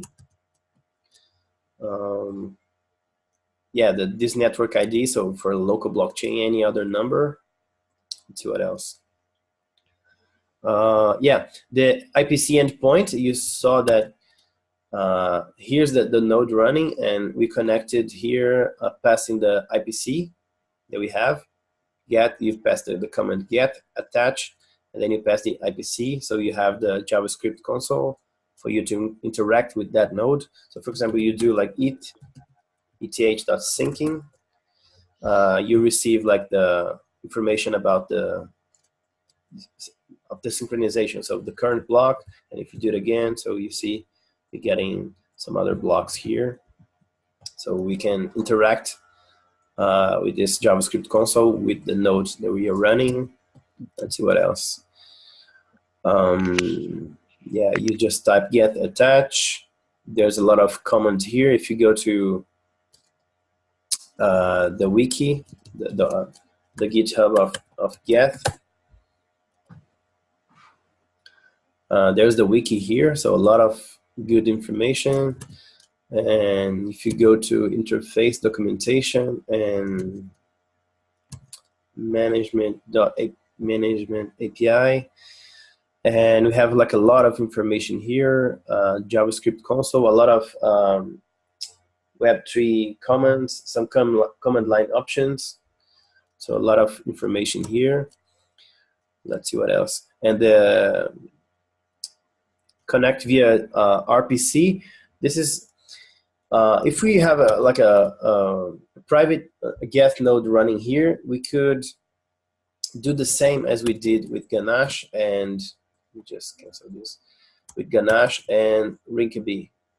We just specify, on Remix. We just go here and specify the provider, and you just connect with your like local node that you're running here.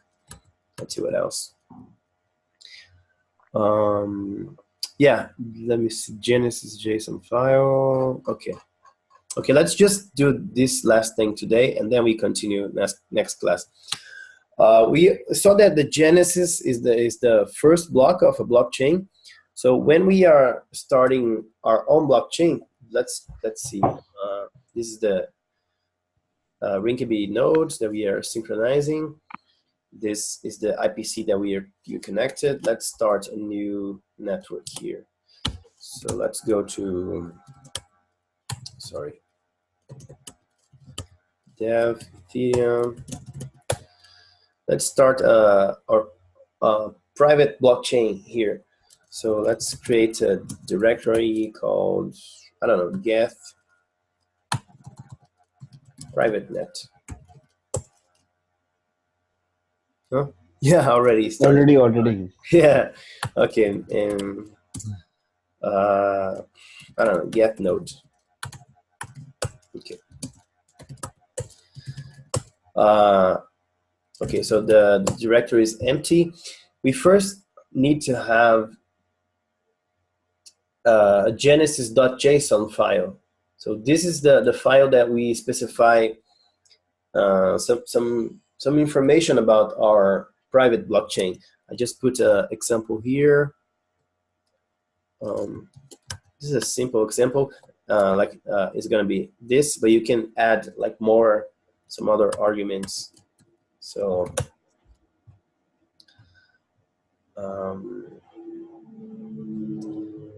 we just copy this, and there, we have some configuration data. So chain ID, we just specify, like, for example, 15 for this private net. And this is like some Ethereum improvement proposals. So 155, we specify in front of block 0. Homestead, you guys remember that is the second Ethereum release. We have Frontier, Homestead, Metropolis, and Serenity. And we're specifying just the difficulty of mining, the gas limit, and some other stuff that we can put. Okay, so it doesn't need to be called like genesis.json. You can call like anything.json. So let's see, touch genesis.json.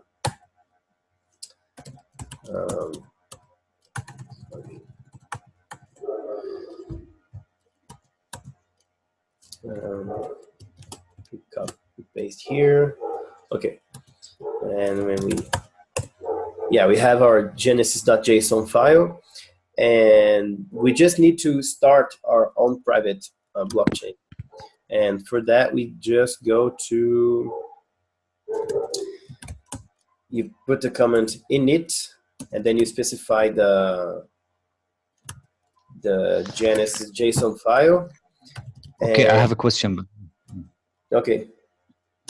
Okay, about the code, you copied the code to inside the Genesis JSON file, because I didn't get, you were so fast here, I didn't get it. It's like the code, the JSON code.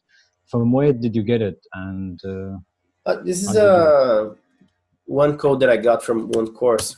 You can just go to Ethereum Genesis JSON file, and they give you some other examples. No, but I mean, exactly. You copy paste this code to where exactly? Genesis.json. I just created. Where did you copy this code? From this this file that I said I'm gonna share with you guys on the class. Yeah, but to where did you copy this? Where did code, I mean, yes, where did you paste it? Okay. I created the file here with touch. Yeah. And then I opened the file with sorry, gedit, and then I just pasted here. Okay. This is a command to open genesis.json with the touch command. Yeah. And Yes. I just and the cat command. And the cat command to paste this code. It's like concatenation. You're adding something. Okay. Yeah. The touch command, you just create the file. The gedit, I opened this editor. Some editor. Yeah. Yeah. Let's see. Ethereum get node. Yeah. And on this editor, I just pasted the exactly. This is what. Yeah. Exactly. This is what. You already answered me because I didn't see this one. Yeah, it's okay. Yeah, and then for us, we already have our genesis.json file. And okay, let's do it again. You type get init. You specify the genesis.json file, the JSON Genesis file, and you just you specify the directory that is gonna have your chain data, the chain of the data of your chain, of your blockchain. So I like to call it my chain data. And let me see what else. Where's the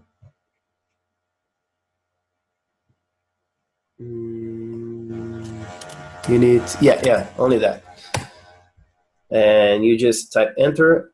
And what happened here is we just initialized the.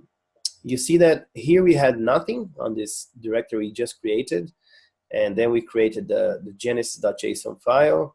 We posted like this content inside. We just show it with the comment cat, and then we just typed this comment to initialize our private blockchain. So they show us like some data here. So the database is on like this path, and my chain data /Geth /chain data. So as we explored before, and some other data here, like database is going to be on inside chain data that as we saw. And yeah. Okay, but here we are not using Ganache, right? It's just we are creating a Genesis block and chaining the blocks together, right? Yeah, we with this just Genesis this file, this JSON, this Genesis file, we're specifying some stuff about our private blockchain. So you see that we have a simple example here, and that website that we just saw, they gave some other examples. So you could specify some other stuff like gas limit, difficulty, minimum hash.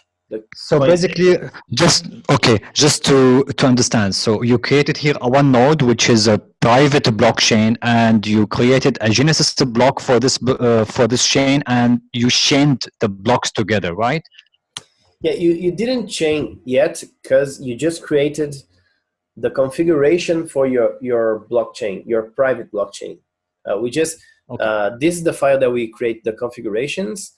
And with this comment, we initialized the structure of our blockchain, our private blockchain. So we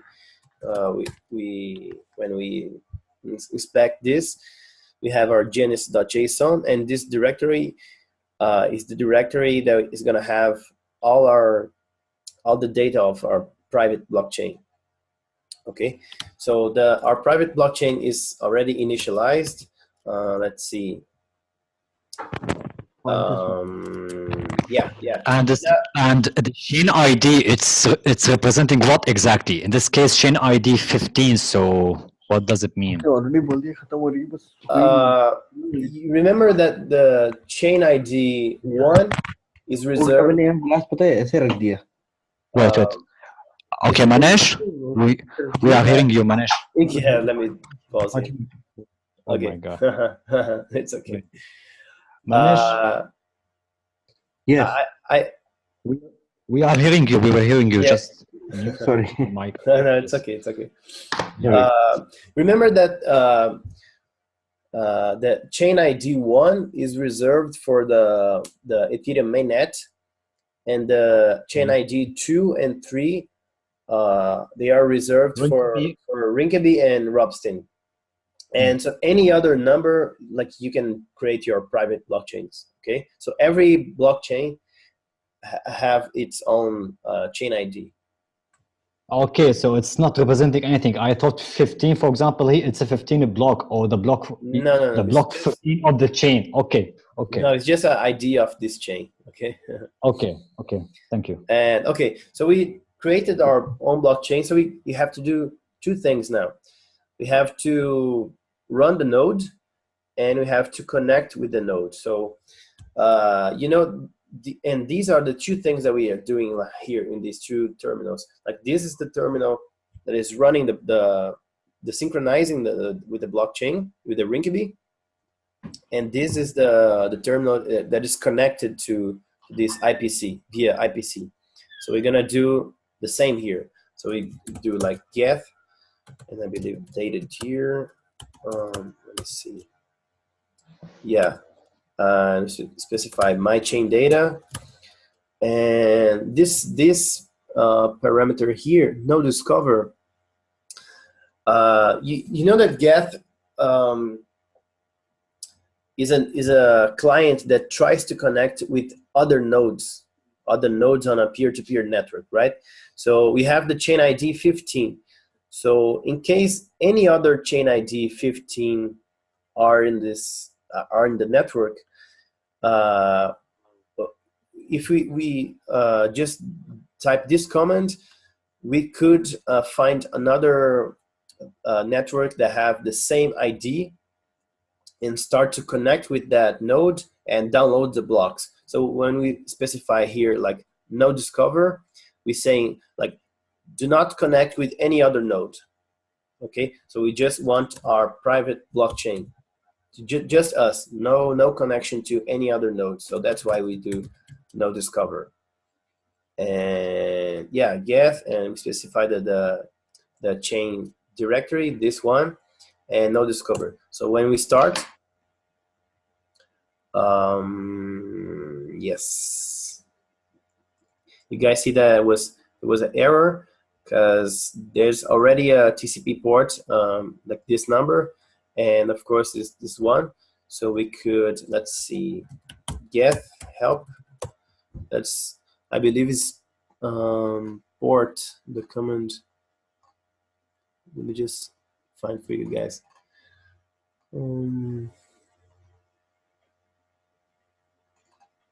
Yeah, somewhere. Every time I lose this. Yeah, port. So you specify any other port. So you see that this port, the Rinkeby is connected. So we have to do port, and I don't know, 3039. Okay, now it's good. And let's just analyze like this data here. You guys see that we have the instance of Geth and this version. Let's see that they say the database, where it's connected, where it's downloading there's gonna download the blocks. There's gonna have all the blocks, all the data of this network. Just get this here. So here the default port is 3030. 9. No, actually the default port is where we saw. Sorry. Which is the Rinkeby network is using at this point. Yeah, the TCP right? port. Yeah, the TCP port. Yeah, that was a 3039, right? 3030 P3. Okay. Yeah. So we now we are running our node, and you see that nothing is happening because we are not mining yet. Mm-hmm. So we got some other data here. Let's see. You see that this config tells about the genesis.json file. You see that the chain ID 15, and we could have some other arguments here for the Constantinople. Let's see, transactions none yet. And this eNode is another way to connect into some other blockchains. I'm not gonna go through this, not important now. And you see that this is important, IPC endpoint opened. So in another terminal, we're gonna go and connect with this IPC that we received here. So you see that nothing is happening yet. So let's open another terminal. So we're gonna do Geth attach, And now we're gonna specify that IPC.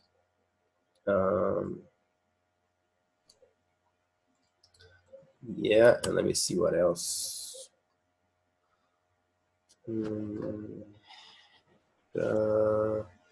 Private network. Yeah, just that. I got, sorry, forgot the IPC.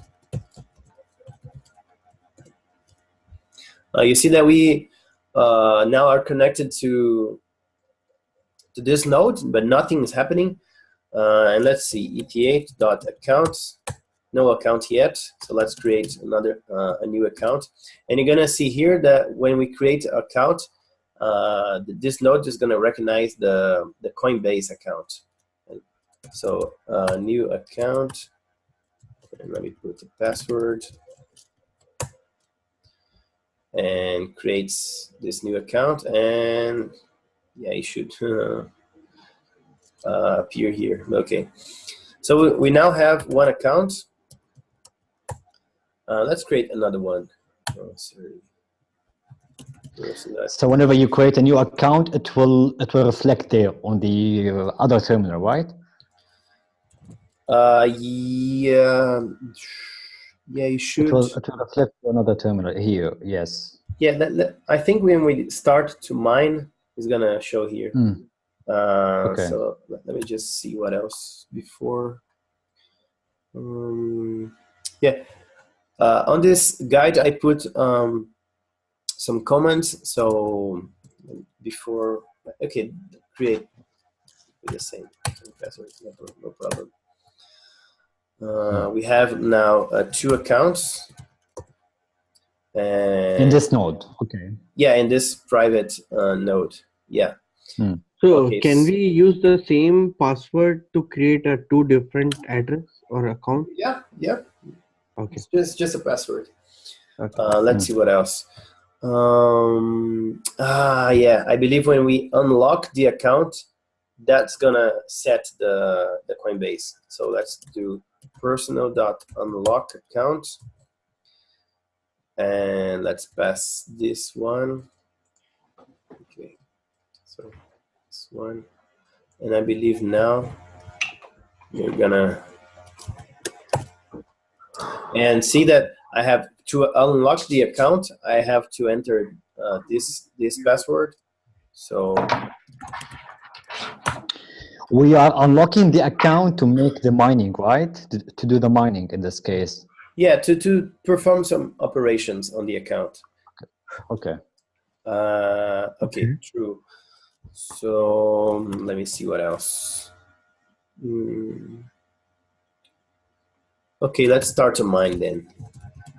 Miner.start, and this is the number of threads. So just one thread, and yeah, and you see, yeah, when we started to mine, they say Etherbase automatically configured, and this is the Coinbase now, and now they start to mine. We're gonna see like the mining work here.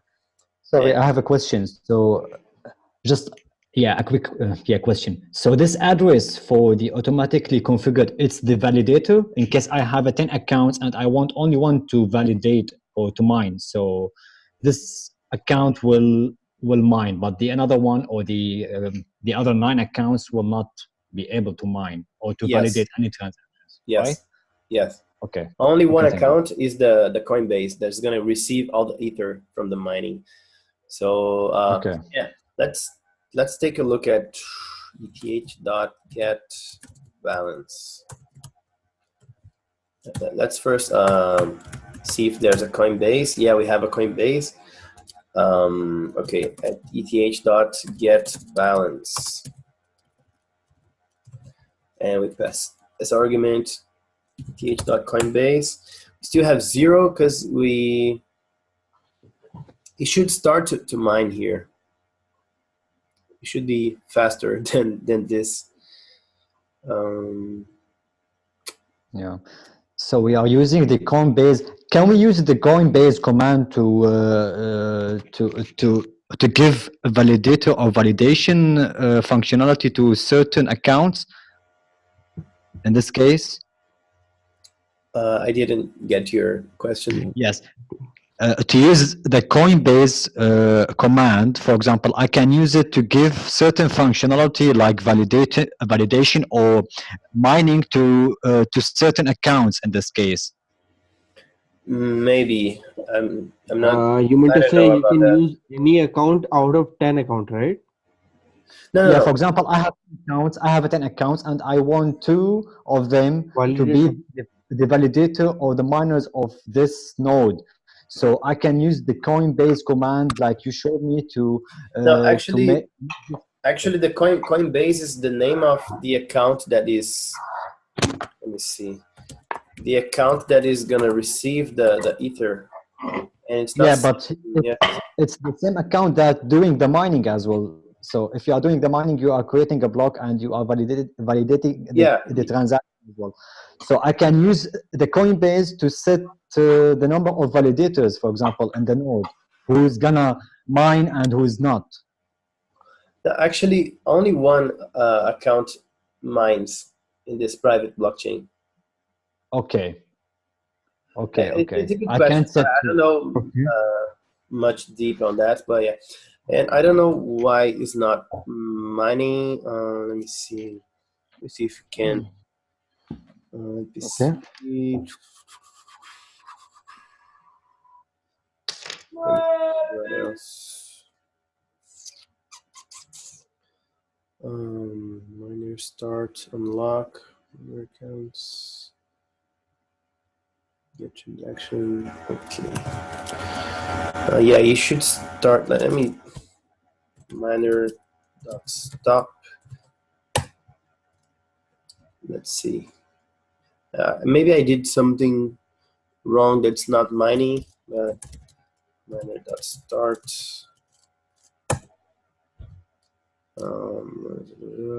Yeah, no. Meet new mining work. Yeah, I don't know why it's not mining, but it should. But anyway, so we just created our private blockchain. So in next class we continue, but let me just see one thing. RPC. Yeah, and another thing that we need to do, because this is the purpose of the Geth, is that let me see. We specified this node to be available on any other application that to connect with this node. So you do this command here, like you would let's just take a look at this comment that I did when I was starting to sync with this Rinkeby net. I did Geth and specify the test net, the synchronization mode fast, and the RPC API. So all of this, you specify which objects for applications outside to connect to be able to call, and the cache, the memory for the synchronization, the RPC port as we saw, and the RPC address. So this is the endpoint, and this RPC cores domain, you specify, I think, like any network, anyone can connect, I believe, this argument. So when we do this, we let let me see here. Yeah, I don't know why we're not mining yet, but I'm gonna find out and explain it later. But when we do like this command here, and we say, okay, this is the endpoint, and anyone can connect with this here. We could, for example, connect Remix with this local blockchain.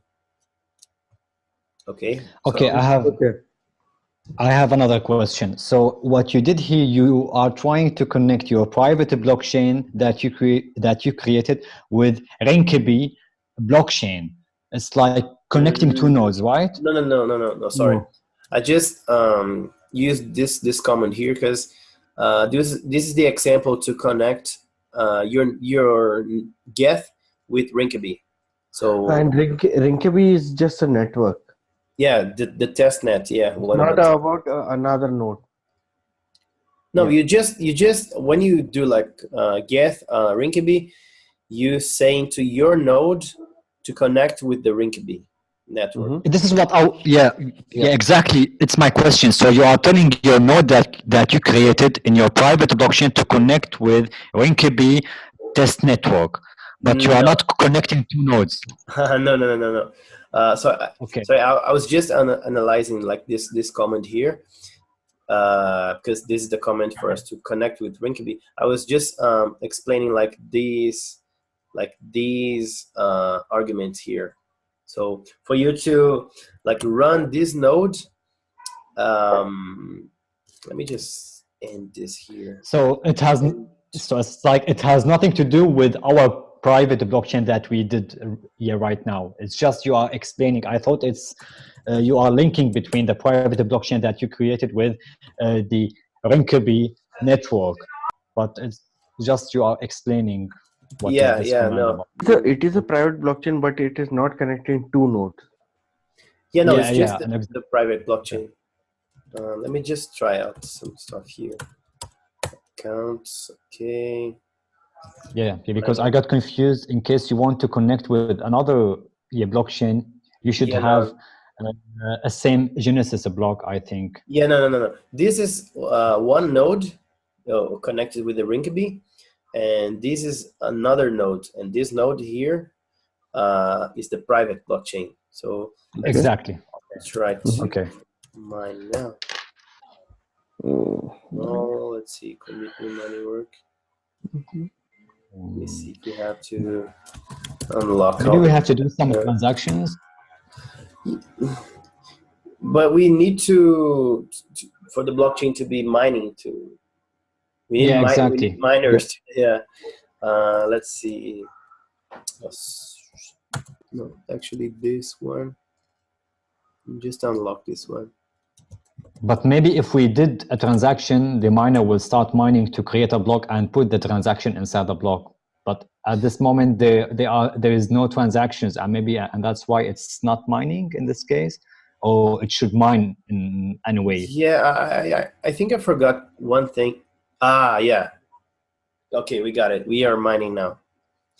You see that I unlocked both accounts, and only when I unlocked the second account, we could like the mining process started. So okay, now we are mining, and now we can do some stuff here. So okay, let's take a look at how many of the balance of the Coinbase.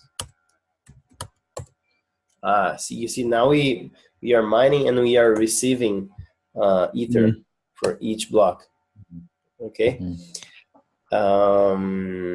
Okay, now we can do some transactions. This is interesting.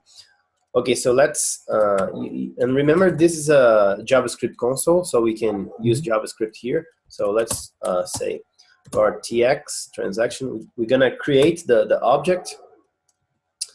So let's see from ETH. Let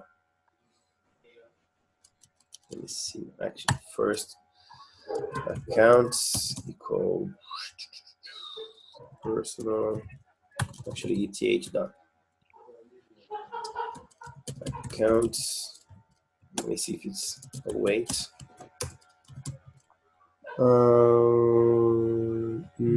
Actually,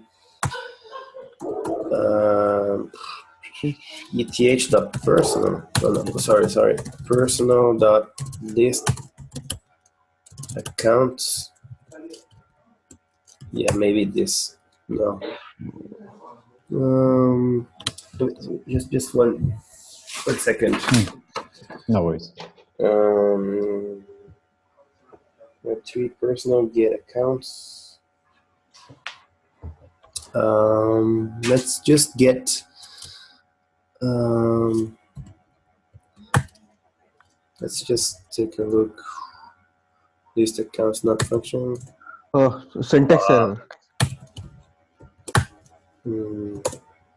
Yeah, first, okay. So var accounts, wait, let's see, personal dot list account. Maybe not. No, parenthesis, curly bracket. I guess. Let's see. Yeah, now we have it. Let's see if we can account 0. Yeah. Okay. Okay. Let's. But you didn't do a wait here. Yeah. There's no wait here. Yeah. No. I think we don't need on personal.list accounts. So let's create the object from account 0 to account 1.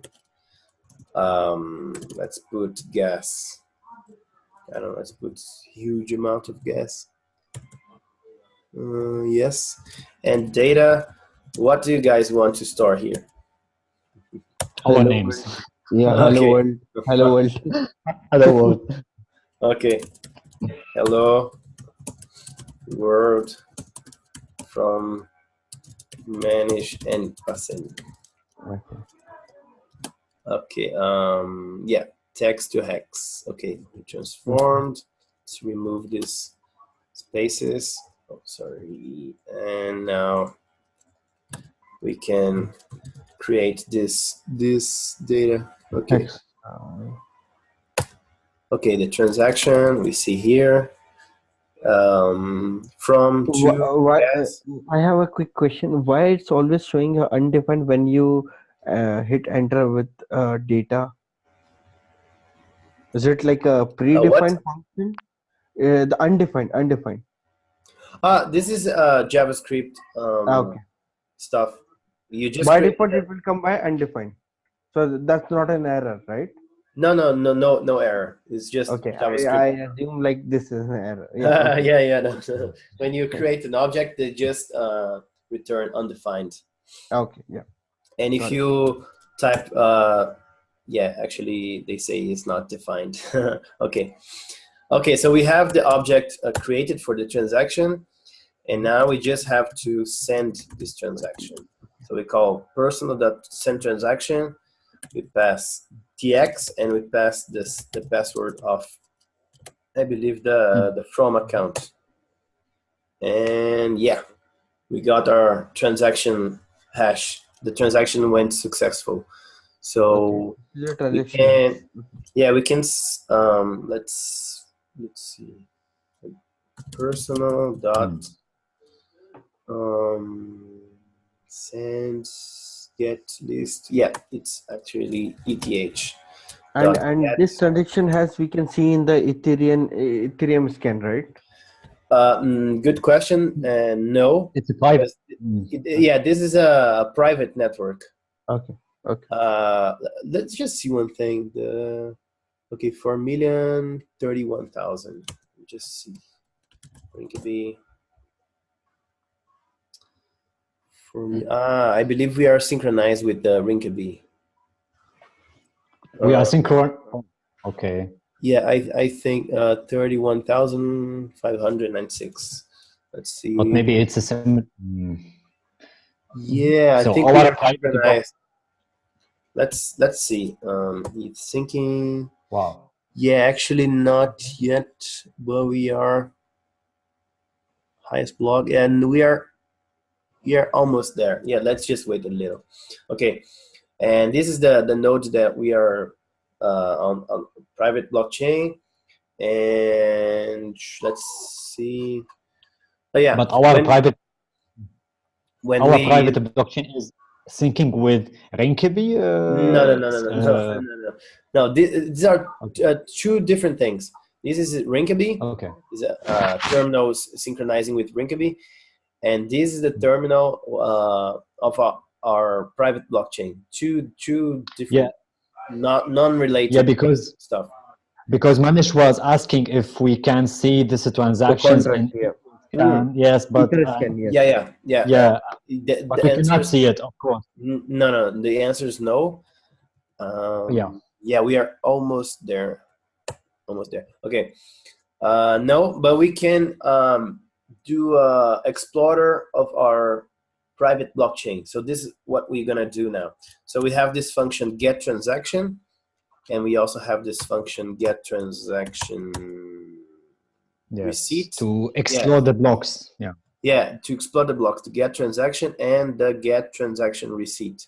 So let's explore this transaction.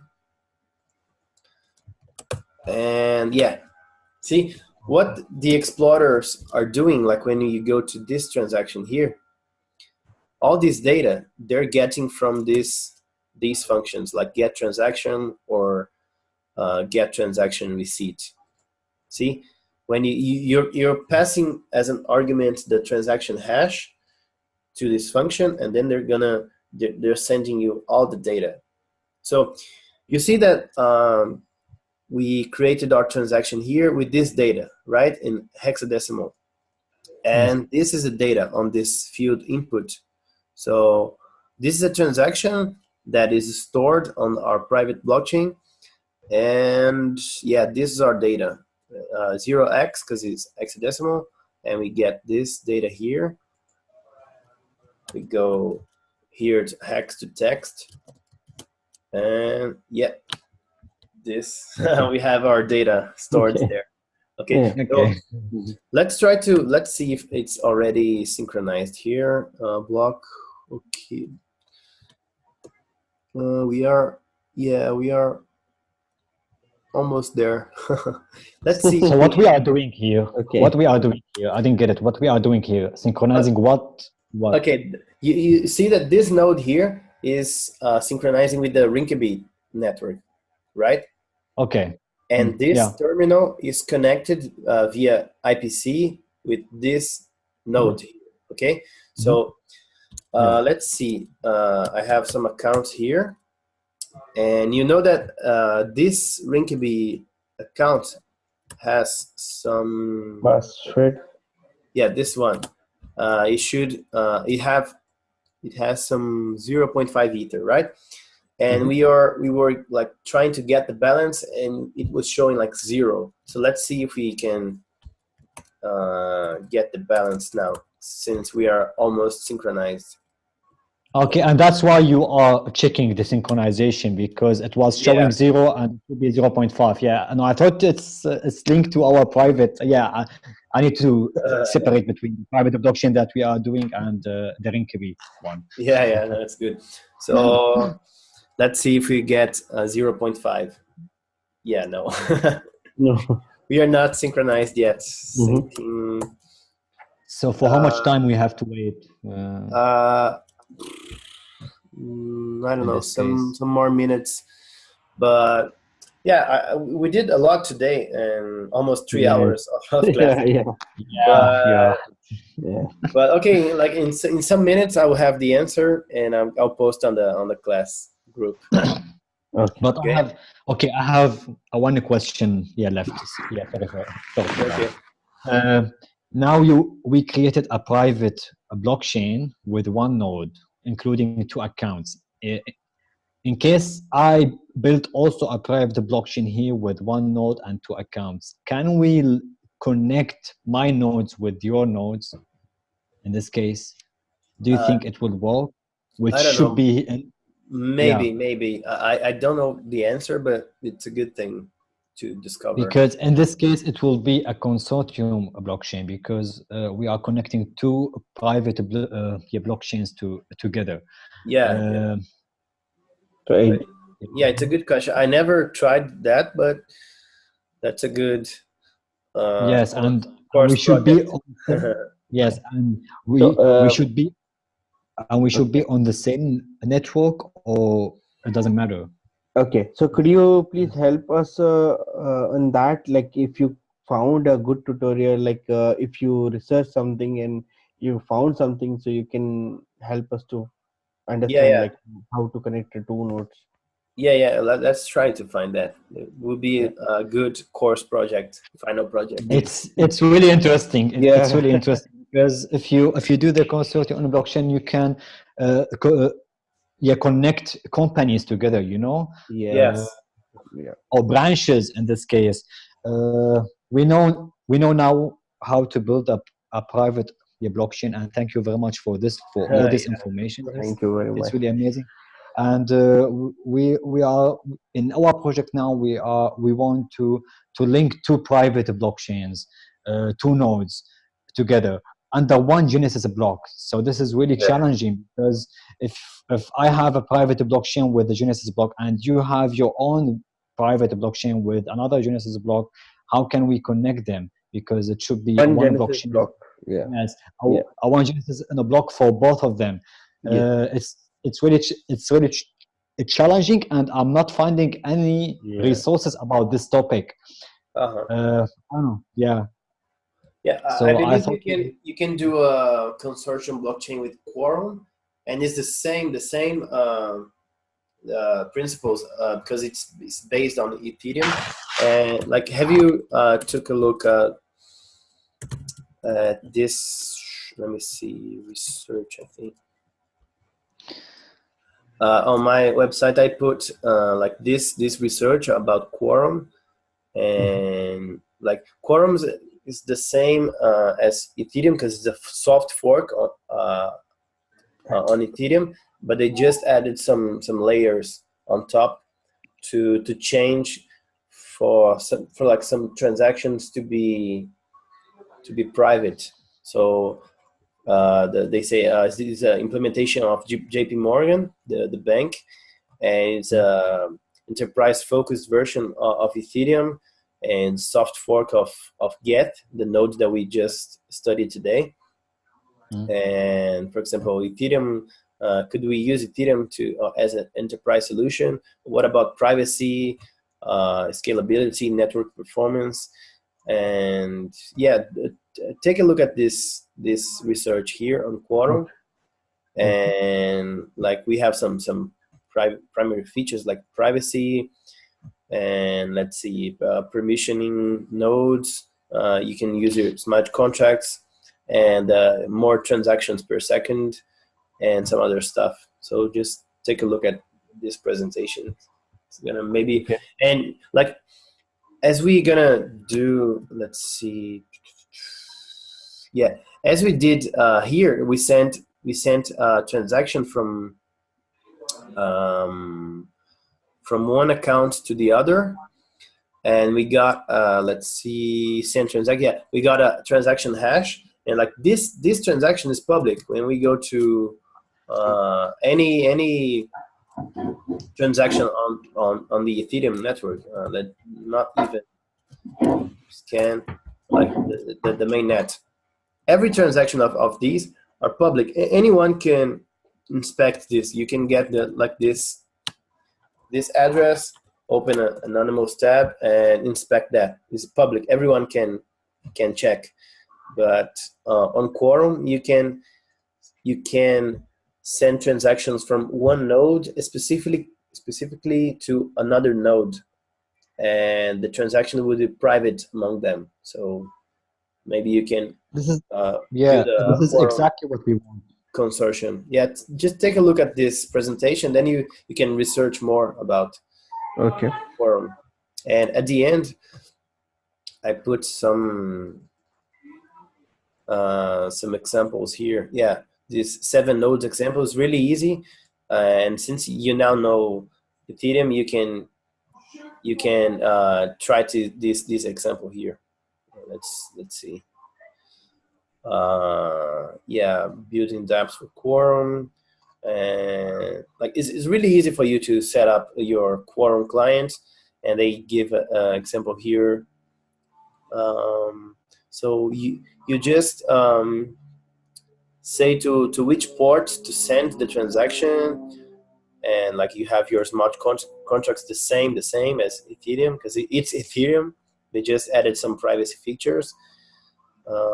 You migrate, see the same stuff as we did today, and see we have like networks, and we have a development network, and it's running on this port, and another node is running on another port, and another node is running on another port, and you just go to the transactions. Let's see here, and in some place you just say, okay, I want this transaction to go to some specific node. Okay. You just say here, return instance set, like this is a set function of your contract, and you say private for, and then you say to which node you want to send that transaction. See, is it like the same? So but you say to which node you want. But in this case, we have to create 2 quorum nodes, and then we write a smart contract to connect these 2 nodes together. But how the Genesis block will work in this case, because each one of them has its own footprint of Genesis block. Yeah, good. You know what I'm saying? Yeah. Yeah, you just have to explore more about the quorum. Yeah, exactly. We will check quorum and we will make our own research about it. But I didn't. It's like we are making since 1 week or 2 weeks, more than 2 weeks. We are searching for any tutorials or any books who is explaining more about consortium blockchain. I found one book which is in 2018. It's called Blockchain Build the Blockchain Projects.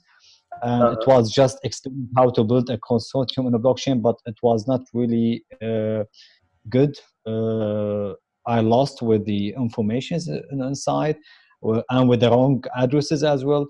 And I didn't find any tutorial as well with quorum, how it's like documentation, how to go, for example, to create a first node, to create a second node, and then link them under one root Genesis block, and to create accounts for these nodes and send the transactions between them, and of course to store key values in this case, like data or anything else. This is just try out quorum. With that you can like do some private transactions and send to some private nodes. It's really easy now you know like the fundamentals of Ethereum, and you know how to run the Geth nodes. Just try out more and about quorum. Okay. So we did I believe, like, let me see, we recorded data like this we did today on the private network, and to connect this part here, connect with Rinkeby. This is the thing that I did on this node that we are almost connect, almost synced. But you just do in one terminal, like Geth Rinkeby, and you start to synchronize. And if you do that, you specify like this RPC and this endpoint is for you to, let's say, remix to connect with this node. And in another terminal, you just say Geth attach, and you pass the IPC, and it's the same. One thing that I want to show you guys is the disk usage of this Rinkeby, like how much space in disk they're using. So disk usage, SH, let me see, Rinkeby. See, 19 gigabytes of data, like this blockchain here, and we are almost there. And that's it for you guys. Can I ask one? Can I ask you one more question? I'm really sorry, but it just came in my mind. So can I connect my private blockchain node with Remix in this case? You just let's see. Okay, let me stop this one. For example, because I want to execute a smart contract, and with Remix GUI, it will be really like a friendly use. Let's do okay, we need to show this node for the for the external world. So we need to do like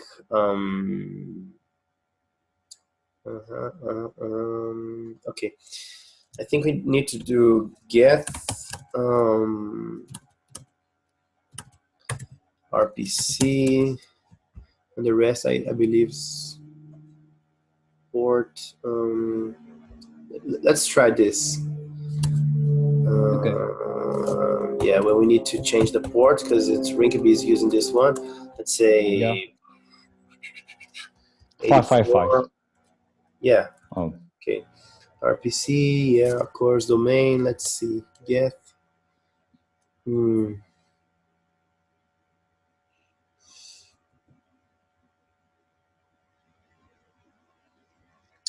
Yeah, actually, we're oh yeah. Let's yeah, data, maybe data tier. The port, Data the tier. port 3. Yeah, we have to specify the port. Port like this, maybe 2. Okay, let's say 3036. Yeah, maybe the private endpoint opens. Let's try. Let's see. Copy link address. New local node recorded. Let's connect here. Geth attach IPC. My chain data. Yeah, geth.ipc. Okay, we're connected, and eth.accounts. Okay, miner.start. And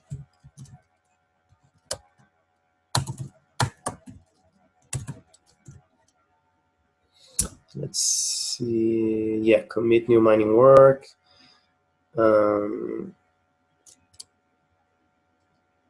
I wonder if we have to unlock every time that we connect. Oh, yes.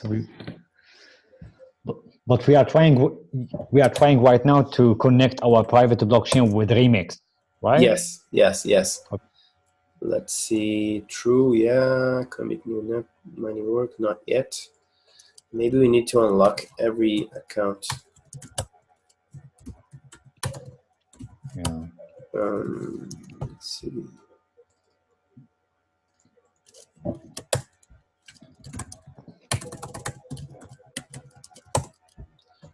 Let's see now. Endpoint opened. Let's try to connect with this endpoint here. Copy link. Yeah, I will go inject to Remix, and it will be a provider. Yes, provider. 8455. Let's see. It's connected. Yeah, we see. Yeah, we are connected. Wow, so nice. The two network. Yeah. Yeah, let's try to deploy this contract on this private network. Okay, 21. Okay, 21,000 to this. Yeah, okay. Yes. Now we can deploy a smart contract automatically. It's like using Remix to our private blockchain, which is really good. Yeah, but we see here that the creation of the contract is pending because no one is mining here. I think we have to mine again. Okay, mine start. Let's see. Yes, we have to. Yeah. Maybe now it will work because we unlock already. We already unlock all the accounts, both of them. I mean. So yeah, it should work. Yeah. Yeah. Maybe I think we have to stop miner.stop. Okay. And miner.start. Let's see. Let's see if this works now.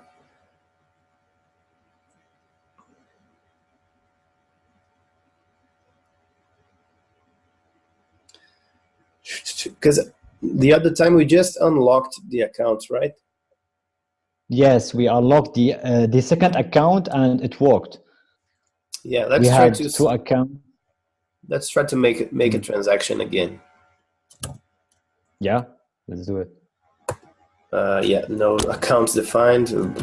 Let's see. Whoa, seriously? Because we initialized again. Oh. Let's see, personal. I forgot. Yeah, personal.list accounts. Person.list accounts.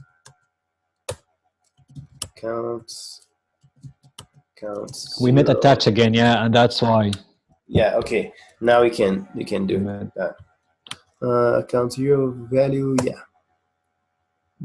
But no, it didn't go because what? Yeah, it's mining now. Okay, it's mining, think, yeah. Yeah, I think now Now if you deploy the contract, it will work. I think 100%. Yeah. Let's see. See, the contract was deployed here. Let's see. Okay, perfect. Balance a call to the. Yeah, let's buy tokens. Let's actually let's send Ether from one account to the other. Value, let's put 1, 2, 3, 6, 9, 12. In we here, right? Okay. Yeah, in way.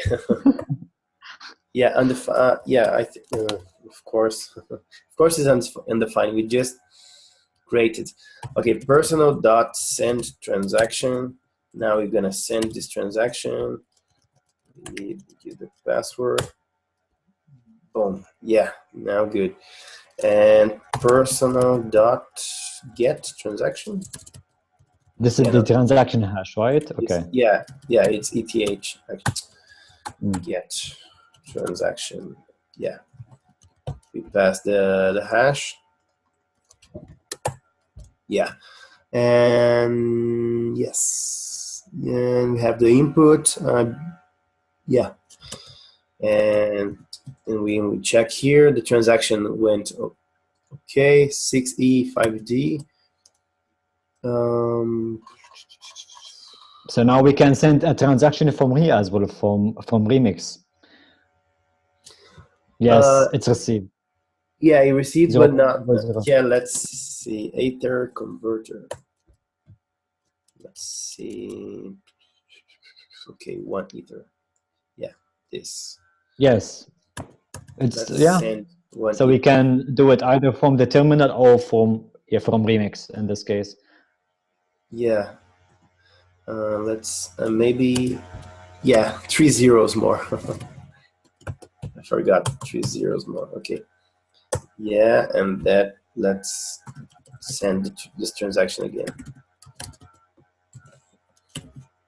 In this case, you are sending 1 Ether. Oh. Yeah, one Ether. Yeah. Yeah, the transaction went. Let's see. Remix. Now it will. Yeah. It should. Just give it 2 minutes. Yeah, let's see. Value.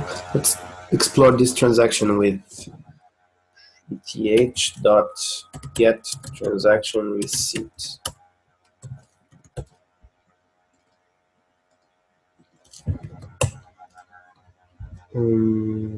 Yeah, it went. Let's call ETH.get balance count 1. Yeah, it will be a 1 Ether 1.001. Yeah, 1.10. Yeah, exactly. Okay, it went. Yeah, now it had. So now we can buy tokens from. We have zeros. Okay, so let's send 1 Ether and buy tokens. Yeah, we need to unlock that account, and we do personal.unlock account. Accounts 1. Pass the password. Okay, let's try again. 1 Ether from this account. Yeah, buy tokens. Spending. So a buy token here, it's doing what exactly? Buy token function. This buy tokens, we are sending Ether and receiving 100 tokens for each Ether. Okay. So let's see, we call get balance. Yeah, the transaction went successful. And let's see here. Yeah, the transaction went successful. Yeah, and we have this account with 1 Ether less, but we have our 100 tokens. And yeah, it's perfect. So we connected the remix with our private blockchain here. Yes, and we can connect as well. I think MetaMask in this case, where you can, for example, add tokens, create tokens simply in MetaMask, and then reflect them to remix them to our private in this case. Yeah. Let's try to connect MetaMask with our local blockchain. So custom RPC. It's really interesting. I'm really, I mean, yes, interesting. we said HTTP 1.7.0.0. 1.1 okay, yeah. 84. 8454. Maybe. Yeah. Let's see. 0. No, it's 8455. Yes. 8455. I believe we have to like delete some.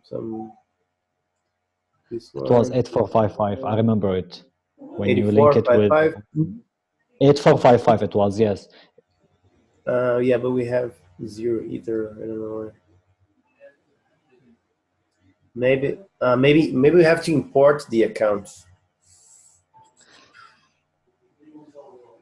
But no, it's like usually if you put the port with the IP address, it will automatically sync, right?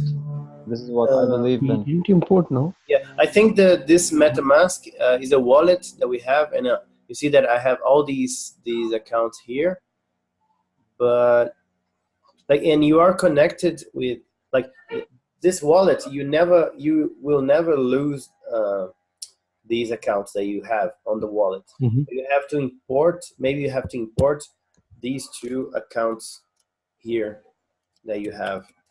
But at least I believe the amount it should reflect, because for example when I did it using Kaleido, when I put my RPC in MetaMask, I got account 1, account 2, account 3 with the funds. I mean with the total amount of Ether. In this case, I think it shouldn't reflect. I don't know why it didn't because reflect. You see that these 4 accounts here I created on MetaMask, and you see like these 3 accounts here I imported from other wallets. So I think we need to import those 2 accounts here, and so we can see the yeah, and we have to like search what is the let's see, personal dot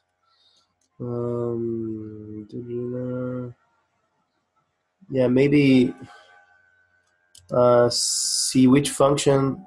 You see like this function import raw key. We can import for example this this account here like here using this function. So I can have this account here on Geth. You just call this function import raw key, and you call let's see, import raw key, and you put like the key here, and then you set like a new word. Exactly. Yeah, this is like, how can we get the private key in this case? Because a public key, okay, and we have the address. This is a very good point in this case, because we don't have the private key here. Yeah. And one of these functions should export the private key. Let's see. Get export private key.